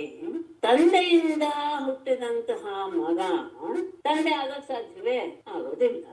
ಅಂದ್ರೆ ಸತ್ತಿನಿಂದ ಹುಟ್ಟಿದ್ದು ಸತ್ಯ ಆಗಿರ್ಬೇಕು ಅಂತ ಹೇಳಿದ್ರೆ ತಂದೆಯಿಂದ ಹುಟ್ಟಿದಂತಹ ಮಗನೂ ಸಹ ಏನಾಗಿರ್ಬೇಕು? ತಂದೆ ಆಗಿರ್ಬೇಕು, ಆಗಲ್ಲ. ಇನ್ನು ಏನಾಗಿರ್ಬೇಕು? ತಂದೆ ಆಗಿರ್ಬೇಕು, ಆಗಲ್ಲ. ಇನ್ನೊಂದು ಉದಾಹರಣೆ ಚೆನ್ನಾಗಿ ಕೊಡ್ತಾರೆ, ಸ್ವಲ್ಪ ಗಮನಿಸ್ಕೊಳ್ಬೇಕು. ಯಾಕೆಂದ್ರೆ ಇದು ನಿಮ್ಮ ಮನಸ್ಸಿಗೆ ಬರೋ ಸ್ವಲ್ಪ ಕಷ್ಟ. ಸಂಸ್ಕೃತ ಓದೋರಿಗೆ ಬರ್ಬೋದು, ಯಾಕೆ ತರ್ಕ ಸ್ವಲ್ಪ ಆಗಿರುತ್ತೆ ಅವ್ರಿಗೆ. ಉಳಿದವ್ರಿಗೆ ಸ್ವಲ್ಪ ಕಷ್ಟ ಆಗುತ್ತೆ. ಏನಂದ್ರೆ ಘಟ ನಾಶವಾಗುತ್ತೆ. ಘಟವನ್ನ ನಾವು ಒಂದು ಕೋಲಿನಿಂದ ಹೊಡಿತೀವಿ ಅಂತ ಭಾವಿಸಿದಾಗ ಘಟ ಏನಾಗುತ್ತೆ? ಧ್ವಂಸವಾಗುತ್ತೆ. ಘಟಧ್ವಂಸ ಎನ್ನುವುದು ಹುಟ್ಟಿತು ಯಾವುದರಿಂದ? ಆ ದೊಣ್ಣೆಯಿಂದ ಅಥವಾ ಕೋಲಿನಿಂದ ಘಟಧ್ವಂಸ ಎನ್ನುವುದು ಹುಟ್ಟಿದಾಗ ಆ ಘಟಧ್ವಂಸ ಕೋಲಾಗತ್ತೆ, ದೊಣ್ಣೆ ಆಗತ್ತೆ ಅಂದ್ರೆ ಅದು ಇಂತಹ ಕಡೆ ಅದಕ್ಕೆ ನೀವು ಸಮಾಧಾನವನ್ನೇ ಹೇಳಕ್ ಆಗೋಲ್ಲ. ಇಂಥ ಕಡೆ ಏನಾಗ್ಬಿಡುತ್ತೆ? ಆ ರೀತಿಯ ತರ್ಕ ಅದು ದೋಷಯುಕ್ತವಾಗುತ್ತೆ. ಅಷ್ಟೇ ಇಲ್ಲ, ಕೆಲವು ಕಡೆ ಏನಾಗ್ಬಿಡುತ್ತೆ ಅಂದ್ರೆ ಕ್ವಚಮೃಷ, ಕೆಲವು ಕಡೆ ಅದು ಅಸತ್ಯವೂ ಆಗಿಬಿಟ್ಟಿರುತ್ತೆ. ಎಲ್ಲಿ ಅಂತ ಹೇಳಿದ್ರೆ ಹಗ್ಗದಿಂದ ಹುಟ್ಟಿದ ಹಾವು. ಹಗ್ಗದಿಂದ ಹುಟ್ಟಿದ ಹಾವು ಅಂದ್ರೆ ಏನರ್ಥ? ಸ್ವಲ್ಪ ಗಮನಿಸ್ಕೊಳ್ಳಿ. ಹಗ್ಗದಿಂದ ಹಾವು ಹುಟ್ಟುತ್ತೆ ಅಂತ ಅಲ್ಲ. ನಾವು ಹಗ್ಗವನ್ನ ನೋಡ್ತೀವಿ, ಅದರಲ್ಲಿ ನಮಗೆ ಹಾವಿನ ಭ್ರಮೆ ಬರುತ್ತೆ, ಅಂದ್ರೆ ಹಾವು ಹುಟ್ಕೊಂತು ಅಂತ ಅರ್ಥ. ಅದು ಅಲ್ಲ ತಾನೆ? ಸುಳ್ಳು. ಹಗ್ಗದಲ್ಲಿ ಕೊಂಡು ಹಾಗೆ ಕಾಣಿಸ್ತು ಅಲ್ಲ, ಆಗ ನಾವು ಹಾವು ಅಂತಲೇ ಅದರ ಅನುಭವವನ್ನು ಪಡೆದ್ವಿ. ಅದು ವೃಷ, ಸುಳ್ಳಾಗಿದೆ. ತಥಾ ಹಾಗೆಯೇ ನ ಉಭಯಯುಕ್ತ. ಹಾಗೇನೆ ಎರಡನ್ನೂ ಸೇರಿಸಿ ಹೇಳೋಣ ಅಂತ ಹೇಳಿದ್ರೆ ಅಂದ್ರೇನು? ಈಗ ಜಗತ್ತು ಜಡ, ಚೈತನ್ಯದಿಂದ ಹುಟ್ಟಿದೆ. ಹಾಗಾಗಿ ವಿದ್ಯೆ ಮತ್ತು ಅವಿದ್ಯೆ ಅಂದ್ರೆ ಚೇತನ ಮತ್ತು ಜಡ ಎರಡರಿಂದಲೂ ಹುಟ್ಟಿದೆ ಅಂತ ತಗೊಳ್ಳೋಣ. ಹೇಗೆ ಹಗ್ಗ ಮತ್ತು ಭ್ರಮೆ ಎರಡೂ ಸೇರಿ ಅಲ್ಲಿ ಹಾವು ಹುಟ್ಟಿದೆ, ಅದು ಸರಿ ಹೋಗ್ಲಿಲ್ಲ ಅಂತಾಯ್ತು. ಆದ್ರೆ ಇಲ್ಲಿ ಬ್ರಹ್ಮ ಮತ್ತು ಅವಿದ್ಯೆ ಈ ಎರಡು ಅಂತ ಇಟ್ಕೊಳ್ಳೋಣ ಅಂತ ಹೇಳಿದ್ರೆ, ಅಂದ್ರೆ ಜಗತ್ತು ಯದ್ಯಪಿ ಅಲ್ಲ, ಯಾಕೆಂದ್ರೆ ಸತ್ಯದಿಂದ ಹುಟ್ಟಿದ್ದು ಅದು ಅಸತ್ಯ ಆಗಿದೆ, ಆದ್ರೆ ಭ್ರಮೆಯಿಂದ ಆಗ್ಬೋದಲ್ಲ ಅಂತ ವ್ಯವಹೃತೆಯೇ ವಿಕಲ್ಪ. ಲೋಕದಲ್ಲಿ ವ್ಯವಹಾರ ಮಾಡೋದಕ್ಕೋಸ್ಕರ ಈ ರೀತಿಯಾದಂತಹ ವಿಕಲ್ಪವನ್ನ ಒಪ್ಪಬೇಕಾಗತ್ತೆ. ಆಗ ಅಂಧ ಪರಂಪರೆಯ ಇದನ್ನ ನಾವು ಅಂಧ ಪರಂಪರೆಯಿಂದ ವಿಕಲ್ಪ ಅಂತ ಒಪ್ಕೊಳ್ಬೇಕು. ಏನ್ ಅಂಧ ಪರಂಪರೆ ಅಂದ್ರೆ ಯಾವುದೋ ಒಂದು ಸಂಸ್ಕಾರದಿಂದ ನಮಗೆ ಭ್ರಮೆ ಅನ್ನೋದು ಉಂಟಾಗ್ತದೆ. ಸುಮ್ನೆ ಹಾವು ಆಗಲ್ಲ ತಾನೆ ಹಗ್ಗದಲ್ಲಿ. ಹಾವನ್ನ ನಾವು ಅನೇಕ ಬಾರಿ ನೋಡಿದ್ದೀವಿ. ಆ ಹಾವನ ಒಂದು ರೀತಿ ಎಲ್ಲವನ್ನೂ ಸಹ ನಾವು ಮನಸ್ಸಿನಲ್ಲಿ ಕಲ್ಪಿಸ್ಕೊಂಡಿರೋದ್ರಿಂದ, ಹಗ್ಗವೂ ಸಹ ಅದೇ ರೀತಿಯಾದಂತಹ ಇರೋದ್ರಿಂದ ಆ ಸಂಸ್ಕಾರ ವಿಶೇಷದಿಂದ ಉಂಟಾದಂತಹ ಭ್ರಮೆ, ಆ ಭ್ರಮೆಯಿಂದ ನಾವು ಪಡಿತೇವೆ. ಅಂದ್ರೇನು? ಅಂಧ ಪರಂಪರೆ ಅಂತಾನೆ ಅರ್ಥ. ಏನಾಗಂದ್ರೆ ಇದು ಜಗತ್ತು ಯದ್ಯಪಿ ಸತ್ಯವಲ್ಲ, ಆದರೂ ಭ್ರಮೆಯಿಂದ ಅಂದ್ರೆ ಸಂಸ್ಕಾರದಿಂದ ಉಂಟಾದಂತಹ ಭ್ರಮೆಯಿಂದ ನಾವು ಆ ರೀತಿಯಾಗಿ ವ್ಯವಹಾರ ಮಾಡ್ತೇವೆ. ಅಂಧ ಪರಂಪರಾ ಅನ್ನೋದಕ್ಕೆ ಒಂದು ವಿಶೇಷ ವ್ಯವಹಾರ ಮಾಡ್ತೇವೆ. ಅಂಧ ಪರಂಪರಾ ಅನ್ನೋದಕ್ಕೆ ಒಂದು ವಿಶೇಷ ಒಂದು ಉದಾಹರಣೆಯನ್ನು ಕೊಡ್ತಾರೆ. ಇವರು ಯಾರೋ ಒಬ್ಬ ಕುರುಡ ಈ ಆಲದ ಮರದಲ್ಲಿ ಯಕ್ಷ ನನಗೆ ಕಂಡ ಅಂತ, ಯಕ್ಷನ ಅಸ್ತಿತ್ವ ಇದೆ ಅಂತ ಅವನು ಹೇಳಿದ. ಆಗ ಇನ್ನೊಬ್ಬ ಅಂಧ, ಅವನು ಸಹ ಅದನ್ನ ಇನ್ನೊಬ್ಬನಿಗೆ ಹೇಳಿದ. ಹೀಗೆ ಪರಂಪರೆಯಿಂದ ಏನಾಯ್ತು? ಓಹೋ, ವಟವೃಕ್ಷದಲ್ಲಿ ಯಕ್ಷ ಇದೆ ಅಂತ ಭ್ರಮೆಯನ್ನ ಹೊಂದಿದ್ದೀವಿ. ಆದ್ರೆ ಯಾರಿಗೂ ಸಹ ಅಲ್ಲಿ ಯಕ್ಷನ ಇರುವಿಕೆ ಎನ್ನುವಂತಹ ಜ್ಞಾನ ಬರ್ಲಿಲ್ಲ. ಆದರೆ ಏನಾಗೋಗುತ್ತೆ ಅಂದ್ರೆ ವಿಶೇಷ ಗಮನಿಸ್ಕೊಳ್ಳಿ. ಇಲ್ಲಿ ಸ್ವಲ್ಪ ಆಳವಾಗಿ ಹೋಗ್ತಾನೆ. ಈಗ ಯಕ್ಷನ ಬಿಡ್ತೇನೆ, ಸ್ವಲ್ಪ ಹಿಂದಕ್ಕೆ ಹೋಗ್ತೀನಿ. ಹಗ್ಗವನ್ನು ನೋಡಿ ಹಾವು ಅಂತ ಹೇಳಿದಾಗ ನಿನಗೆ ಅದರಿಂದ ಏನಪ್ಪ ತೊಂದರೆ ಆಯ್ತು? ಏನಾದ್ರೂ ಕೆಲಸ ಐತೆ ಅಂತ ಪ್ರಶ್ನೆ ಹುಟ್ಟೋದು. ಯಾಕೆ ಅಂದ್ರೆ ಬೇಕು ಅಂದ್ರೆ ಏನು? ಘಟದ ಜ್ಞಾನ ಬಂದ ಮೇಲೆ ಘಟ ಯಾಕೆ ಉಪಯೋಗ ಆಗುತ್ತೆ? ಪ್ರಯೋಜನ ಏನು ಅಂದ್ರೆ ನೀರು ಇತ್ಯಾದಿ ತರೋದಕ್ಕೆ ಅದನ್ನ ನಾವು ಉಪಯೋಗಿಸ್ತೀವಿ ಅಂತ. ಹಾಗೆ ಪ್ರತಿಯೊಂದು ವಸ್ತುವು ಸಹ ಸಾಮಾನ್ಯ ಹಾಗೆ ನಮ್ಮ ಲೋಕದಲ್ಲಿ ಯಾವ್ದಾವ ವಸ್ತುವನ್ನು ಹುಟ್ಟಿದೀವೋ ಅದೆಲ್ಲ ಅದೆಲ್ಲವೂ ಸಹ ಅವಶ್ಯಕತೆಯನ್ನು ಅನುಸರಿಸಿಯೇ ಅನುಸರಿಸಿಯೇ ಹುಟ್ಟಿರೋದು. ಅದನ್ನು ಗಮನಿಸ್ಕೊಳ್ಳಿ. ಪ್ರತಿಯೊಂದು ವಸ್ತುವು ಸಹ ನಮ್ಮ ಅವಶ್ಯಕತೆಗೆ ಅನುಗುಣವಾಗಿಯೇ ಅದು ಹುಟ್ಕೊಳ್ಳುತ್ತೆ. ಅದರಿಂದ ನಾವು ನಮ್ಮ ವ್ಯವಹಾರವನ್ನು ನಾವು ಮಾಡ್ತೇವೆ. ಹಾಗೆ ಇಲ್ಲಿ ಏನು ತೊಂದರೆ ಇಲ್ಲವಲ್ಲ ಅಂತ ಹೇಳ್ಬಿಟ್ರೆ ಹಾಗಲ್ಲ. ಕೆಲವರಿಗೆ ಆ ಹಗ್ಗವನ್ನು ನೋಡಿ ಹಾವು ಎನ್ನುವಂತಹ ಭ್ರಮೆ ಬರುತ್ತಲ್ಲ, ಆ ಭ್ರಮೆ ಬಂದು ಅಲ್ಲಿಗೆ ಹೋಗಲ್ಲ ಅವರು. ಬೇಡ, ಇಲ್ಲಿ ಹಾವಿದೆ, ನಾವು ಬೇರೆ ಕಡೆ ಹೋಗೋಣ ಅಂತ ಅವ್ರು ಭಾವಿಸಲ್ಲ. ಏನಾಗ್ಬಿಡುತ್ತೆ ಅವ್ರಿಗೆ, ಆ ಹಾವಿನ ರೀತಿಯಲ್ಲಿ ಏನೇನಾಗುತ್ತೋ, ಹಾವು ಇದ್ರೆ ಅಕಸ್ಮಾತ್ ಅವನಿಗೆ ಆಗಿಬಿಡುತ್ತೆ. ಅದಕ್ಕೆ ಹೇಳ್ತಾರೆ, ಯದ್ಯಪಿ ಆ ವಟವೃಕ್ಷದಲ್ಲಿ ಯಕ್ಷ ಎನ್ನುವಂತವನು ಇಲ್ಲ, ಯಾನೋ ಒಬ್ಬ ಹೇಳ್ದ ಪರಂಪರೆಯಿಂದ ಒಬ್ರಿಗೊಬ್ರು ಕಿವಿಗೆ ಬಂತು. ಆದರೆ ಕೆಲವರಿಗೆ ಅದರಿಂದ ಹೆದರಿಕೆಯಾಗಿ ಮೂರ್ಛಾ ಮರಣಾದಿ ಸಂದರ್ಭವೂ ಸಹ ಆಗಿಬಿಡುತ್ತಲ್ಲ. ಹಾಗೆ ಅಂಧ ಪರಂಪರಾ ನ್ಯಾಯದಿಂದಲೇ ಇಲ್ಲಿ ವ್ಯವಹಾರ ಎನ್ನುವುದು ನಡೆದಿದೆ. ಅಂದ್ರೆ ಏನರ್ಥ, ಯಾವ್ದಿಷ್ಟನ್ನೆಲ್ಲ ಮಾಡ್ತಾ ಇರೋದು? ತೇ ಭಾರತಿ, ನಿನ್ನ ಮಾತಾದ ಅಂದ್ರೆ ವೇದವಾಣಿಯು ಗುರುವೃತ್ತಿವಿಹಿ ಅನೇಕ ರೀತಿಯ ಮನಸ್ಸಿನಲ್ಲಿ ಉಂಟಾಗುವಂತಹ ಸಮ್ಮಿಶ್ರ ಬೋಧನಾ ಶಕ್ತಿಗಳಿಂದ ಉಕ್ತ ಜಡಾನ್, ಕರ್ಮವೇ ಸರಿ ಅಂತ ಅದರಲ್ಲಿಯೇ ನಿರತರಾದಂತಹ ಜನರನ್ನ ಭ್ರಮಯತಿ, ಅವರನ್ನ ಭ್ರಮೆ ಉಂಟಾಗುವ ಹಾಗೆ ಭ್ರಾಂತಿಗೊಳಿಸುತ್ತೆ. ಅಂದ್ರೆ ಸತ್ತಿನಿಂದ ಹುಟ್ಟಿದಾಗುವ ಹಾಗೆ ಭ್ರಾಂತಿಗೊಳಿಸುತ್ತೆ. ಅಂದ್ರೆ ಸತ್ತಿನಿಂದ ಹುಟ್ಟಿದ್ದು ಸತ್ತೇ ಆಗಿರಬೇಕು ಅಂತ ಏನು ನಿಯಮವಿಲ್ಲ ಅನ್ನೋದಕ್ಕೆ 2-3 ಉದಾಹರಣೆಯನ್ನು ಕೊಟ್ರು. ಹಾಗಾಗಿ ಎಲ್ಲವೂ ಸಹ ಸತ್ಯ ಅಂತ ತಿಳ್ಕೊಳಕ್ ಆಗಲ್ಲ. ಹಾಗಾದ್ರೆ ಇದು ಏನಾಗಿದೆ? ಜಗತ್ತು ಚೈತನ್ಯದಿಂದಲೂ ಜಡದಿಂದಲೂ ಕೂಡಿದೆ. ಯಾಕೆಂದ್ರೆ ಇದರ ಅಧಿಶಯ ಇನ್ನೇ ಇದೆಯೇ ಅಂದಾಗ ಮಾಯೆಯಿಂದ ಉಂಟಾಗುವಂತಹ ಜಗತ್ತು ಸಹ ಇದೆ. ಅದು ಹೇಗಿದೆ? ವಿಕಲ್ಪದಿಂದ ಇದೆ. ಅಂದ್ರೆ ಅದು ನಮ್ಗೆ ಭ್ರಾಂತಿಯಿಂದ ತೋರುತ್ತೆ. ಆದರೆ ಅದು ವ್ಯವಹಾರಕ್ಕೆ ನಮ್ಗೆ ಬೇಕೇ ಬೇಕು. ಆ ವ್ಯವಹಾರಕ್ಕೋಸ್ಕರ ಎಲ್ಲ ಕಡೆಗೂ ಸಹ ಈ ವಿಷಯವನ್ನು ನಾವು ಒಪ್ಕೊಂಡು ಬಂದಿದ್ದೇವೆ. ಅಂದ್ರೆ ನಾವು ಜಗತ್ತಿನಲ್ಲಿ ಇರುವವರೆಗೂ ಸಹ ಜಗತ್ತು ಸತ್ಯವೇ. ಮತ್ತೆ ಈ ರೀತಿಯಾದಂತಹ ವ್ಯವಹಾರ ಹೇಗೆ ನಡ್ಕೊಂಡು ಬಂದಿದೆ ಅಂದ್ರೆ ಅಂಧ ಪರಂಪರಾದಿಂದ ಮಾಡಿಕೊಂಡು ಬಂದಿದೆ. ಯದ್ಯಪಿ ನೀನು ವೇದವನ್ನು ತಿಳಿಸಿರುವನು ನೀನೇ, ನಿನ್ನ ಬಾಯಿಂದಲೇ ಬಂದಿರುವಂತದ್ದು ವೇದವಾಣಿ, ಅದರಲ್ಲಿ ಎಲ್ಲೂ ಸಹ ಜಗತ್ತು ಸತ್ಯ ಅಂತ ನೀನೆಲ್ಲೂ ಹೇಳಿಲ್ಲದೆ ಇದ್ದನೂ ಸಹ ನೀನು ಹೇಳಿರುವಂತಹ ಕರ್ಮಕಾಂಡದ ವಾಕ್ಯಗಳ ಸುಳಿಗೆ ಸಿಕ್ಕಂತಹ ಕರ್ಮಫಲವನ್ನೇ ಅನುಭವಿಸಬೇಕು ಎನ್ನುವ ಆಸಕ್ತಿಯಲ್ಲಿ ತೊಡಗಿರುವಂತಹ ಜನಗಳ ಅದೇ ನಿಜ ಅಂತ ಭಾವಿಸಿ ಬಿಡುತ್ತಾರೆ. ಹೇಗೆ? ಹಗ್ಗವನ್ನು ನೋಡಿ ಸರ್ಪ ಅಂತ ಅನ್ಕೊಂಡು ಸರ್ಪದಿಂದ ಆಗುವಂತಹ ಎಲ್ಲ ಪರಿಣಾಮವನ್ನು ಇವರು ಎದುರಿಸ್ಬಿಡ್ತಾರಲ್ಲ ಹಾಗೆ. ಆದರೆ ಈ ಜಗತ್ತಿನಲ್ಲಿ ಇರುವಂಥದ್ದು ಏನು ಅಂದರೆ ಇರುವುದು ಒಂದೇ ಏಕಮೇವ ದ್ವಿತೀಯಂ ಬ್ರಹ್ಮ.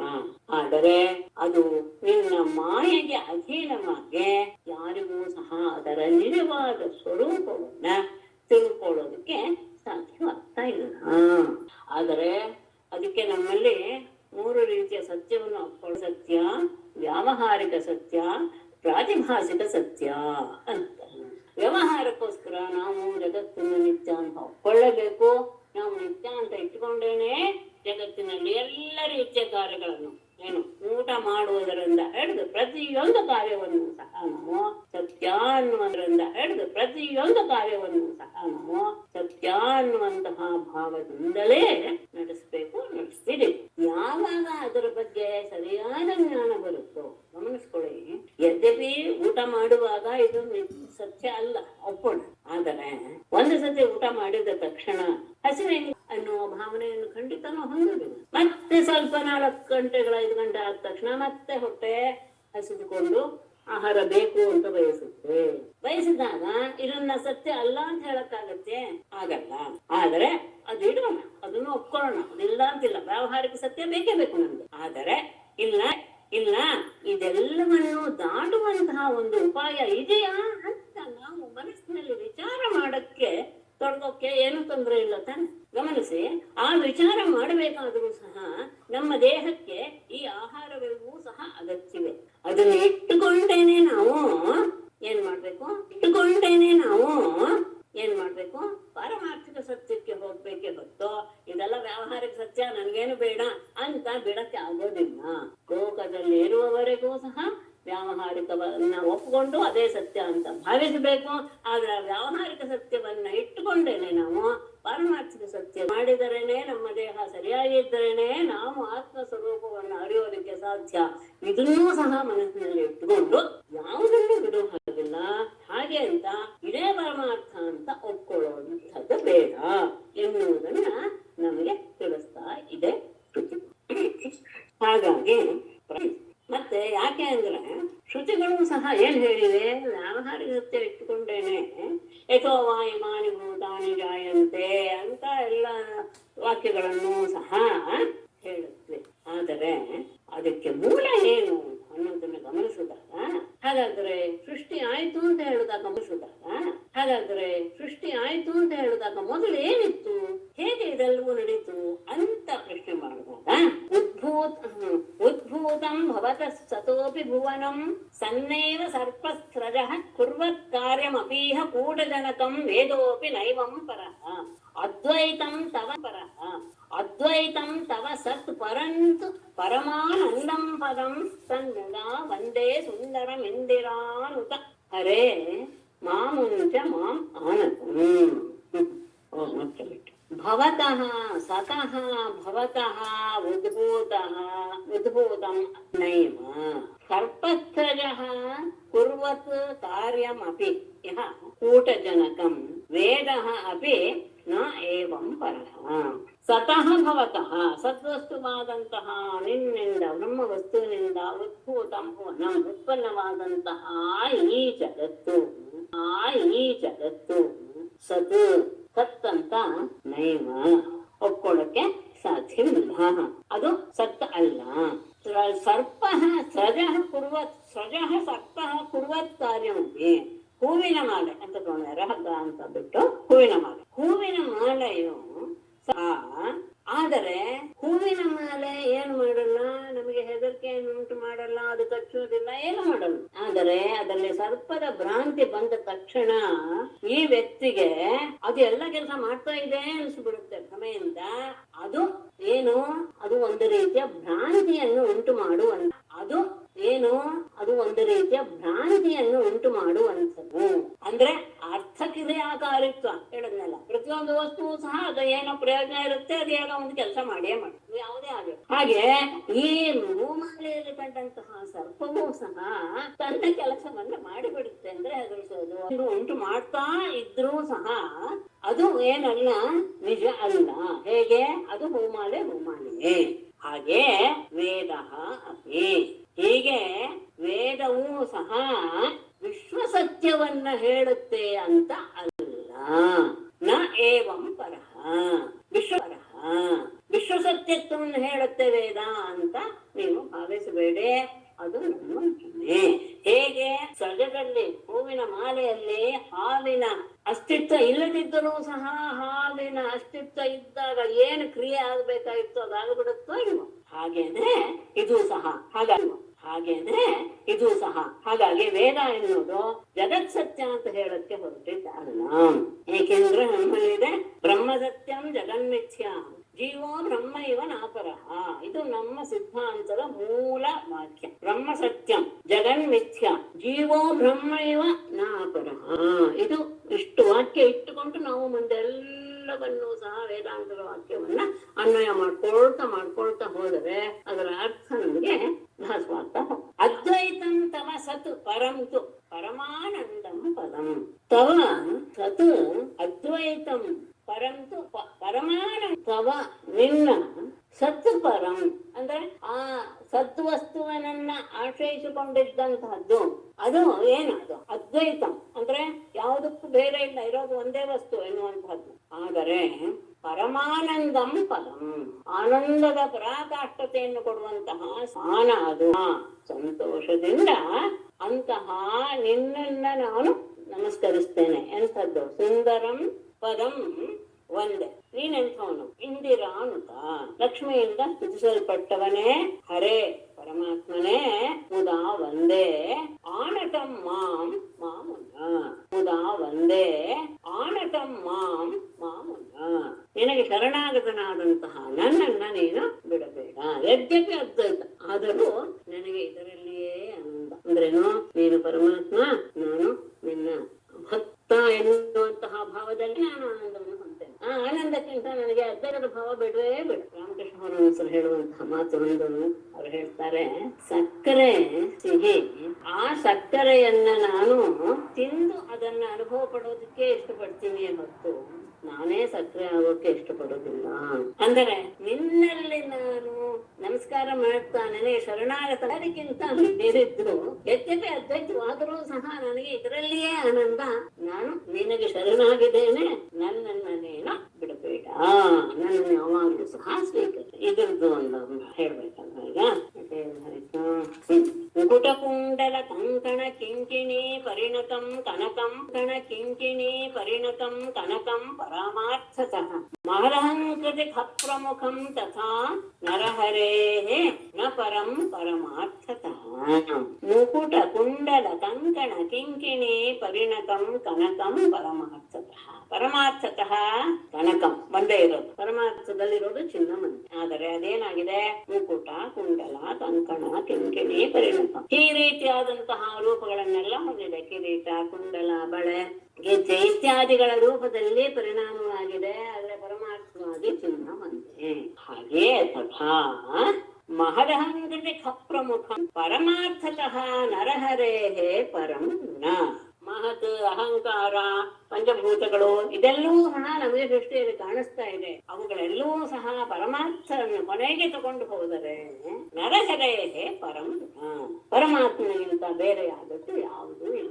ಯದ್ಯಪಿ ಆತ್ಮ ಔಷಧಿಭ್ಯೋ ಅನ್ನ ಮನ್ನಾತ್ ಪುರುಷ ಅಂತ ತಗೊಂಡ್ಬರ್ತದೆ. ತಗೊಂಡ್ ಬಂದ ಮೇಲೆ ಹಿಂದೆ ಹೋಗೋದು ಹೇಗೆ ಅಂದ್ರೆ, ಹಾಗೇನೆ ಪುರುಷ ಔಷಧಿಗಳಲ್ಲಿ ಸೇರ್ಕೊಳ್ತಾನೆ. ಹಾಗೆಯೇ ಬಂದು ಪೃಥ್ವಿ, ಅಪ್ಪು, ತೇಜಸ್ಸು, ವಾಯು, ಆಕಾಶ ಮತ್ತೆ ಆತ್ಮನಲ್ಲಿ ಸೇರ್ಕೊಳ್ಳುತ್ತೆ. ಅಂದ್ರೆ ಇರೋದು ಒಂದೇ ವಸ್ತು, ಆತ್ಮನಲ್ಲಿ ಸೇರ್ಕೊಳ್ಳುತ್ತೆ. ಅಂದ್ರೆ ಇರೋದು ಒಂದೇ ವಸ್ತು. ಇದಕ್ಕೆ ಒಳ್ಳೆಯ ಉದಾಹರಣೆ ನಾವು ಇಟ್ಕೊಳ್ಬಹುದು ಚೆನ್ನಾಗಿ.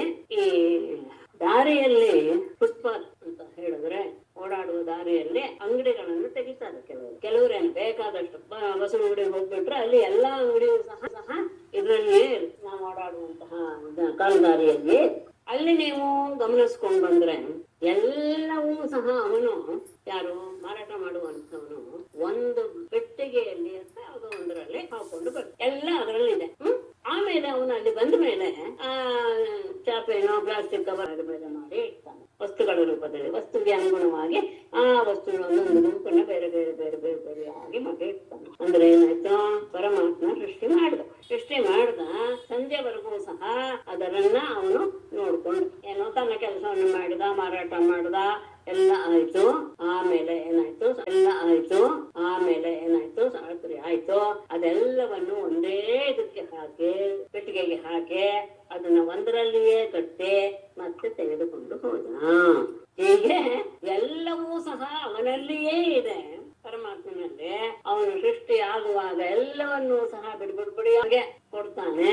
ಆಮೇಲೆ ಅದು ಸಂಜೆವರೆಗೂ ಸಹ ಅದರ ರಕ್ಷಣೆಯನ್ನು ಮಾಡ್ತಾನೆ ಎಲ್ಲ ರೀತಿಯಾಗಿ. ಅದರಲ್ಲಿ ಮಧ್ಯ ಮಧ್ಯದಲ್ಲಿ ಮೋಕ್ಷ ಹೊಂದುವವರು ಉಂಟು, ಕೆಲವರು ಜೀವನ್ಮುಕ್ತರಾಗುವವರು ಉಂಟು, ಕೆಲವರು ಹಾಗೆ ಕರ್ಮವನ್ನು ಅನುಭವಿಸಿ ಮತ್ತೆ ಇನ್ನೊಂದು ಜನ್ಮಕ್ಕೆ ಕಾದಿರೋರು ಉಂಟು.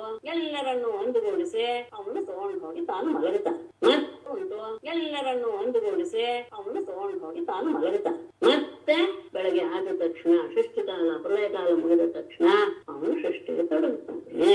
ಹಾಗಾದ್ರೆ ಏನು? ಇರೋದು ಒಂದೇ, ಅವನಿಂದಲೇ ಎಲ್ಲ, ಅವನಲ್ಲಿಯೇ ಎಲ್ಲ.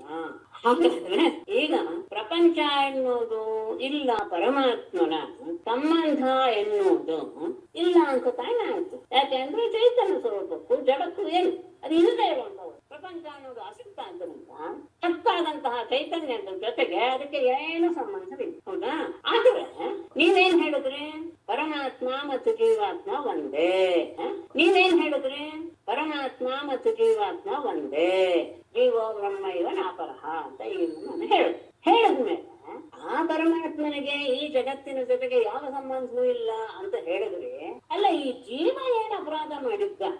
ಅವನು ಯಾಕೆ ಈ ಸಂಸಾರದಲ್ಲಿ ಅಷ್ಟೆಲ್ಲ ಒದ್ದಾಡ್ಬೇಕು? ಹಾಗಾದ್ರೆ ಆ ಈಶ್ವರ ಪರಮಾತ್ಮ ಬಹಳ ಪುಣ್ಯ ಮಾಡ್ಬಿಟ್ಟಿದ್ದಾನೆ, ಯಾಕೆಂದ್ರೆ ಅವನು ನಿತ್ಯ ಮುಕ್ತ ಅಂತ ಹೇಳಿದಾಗ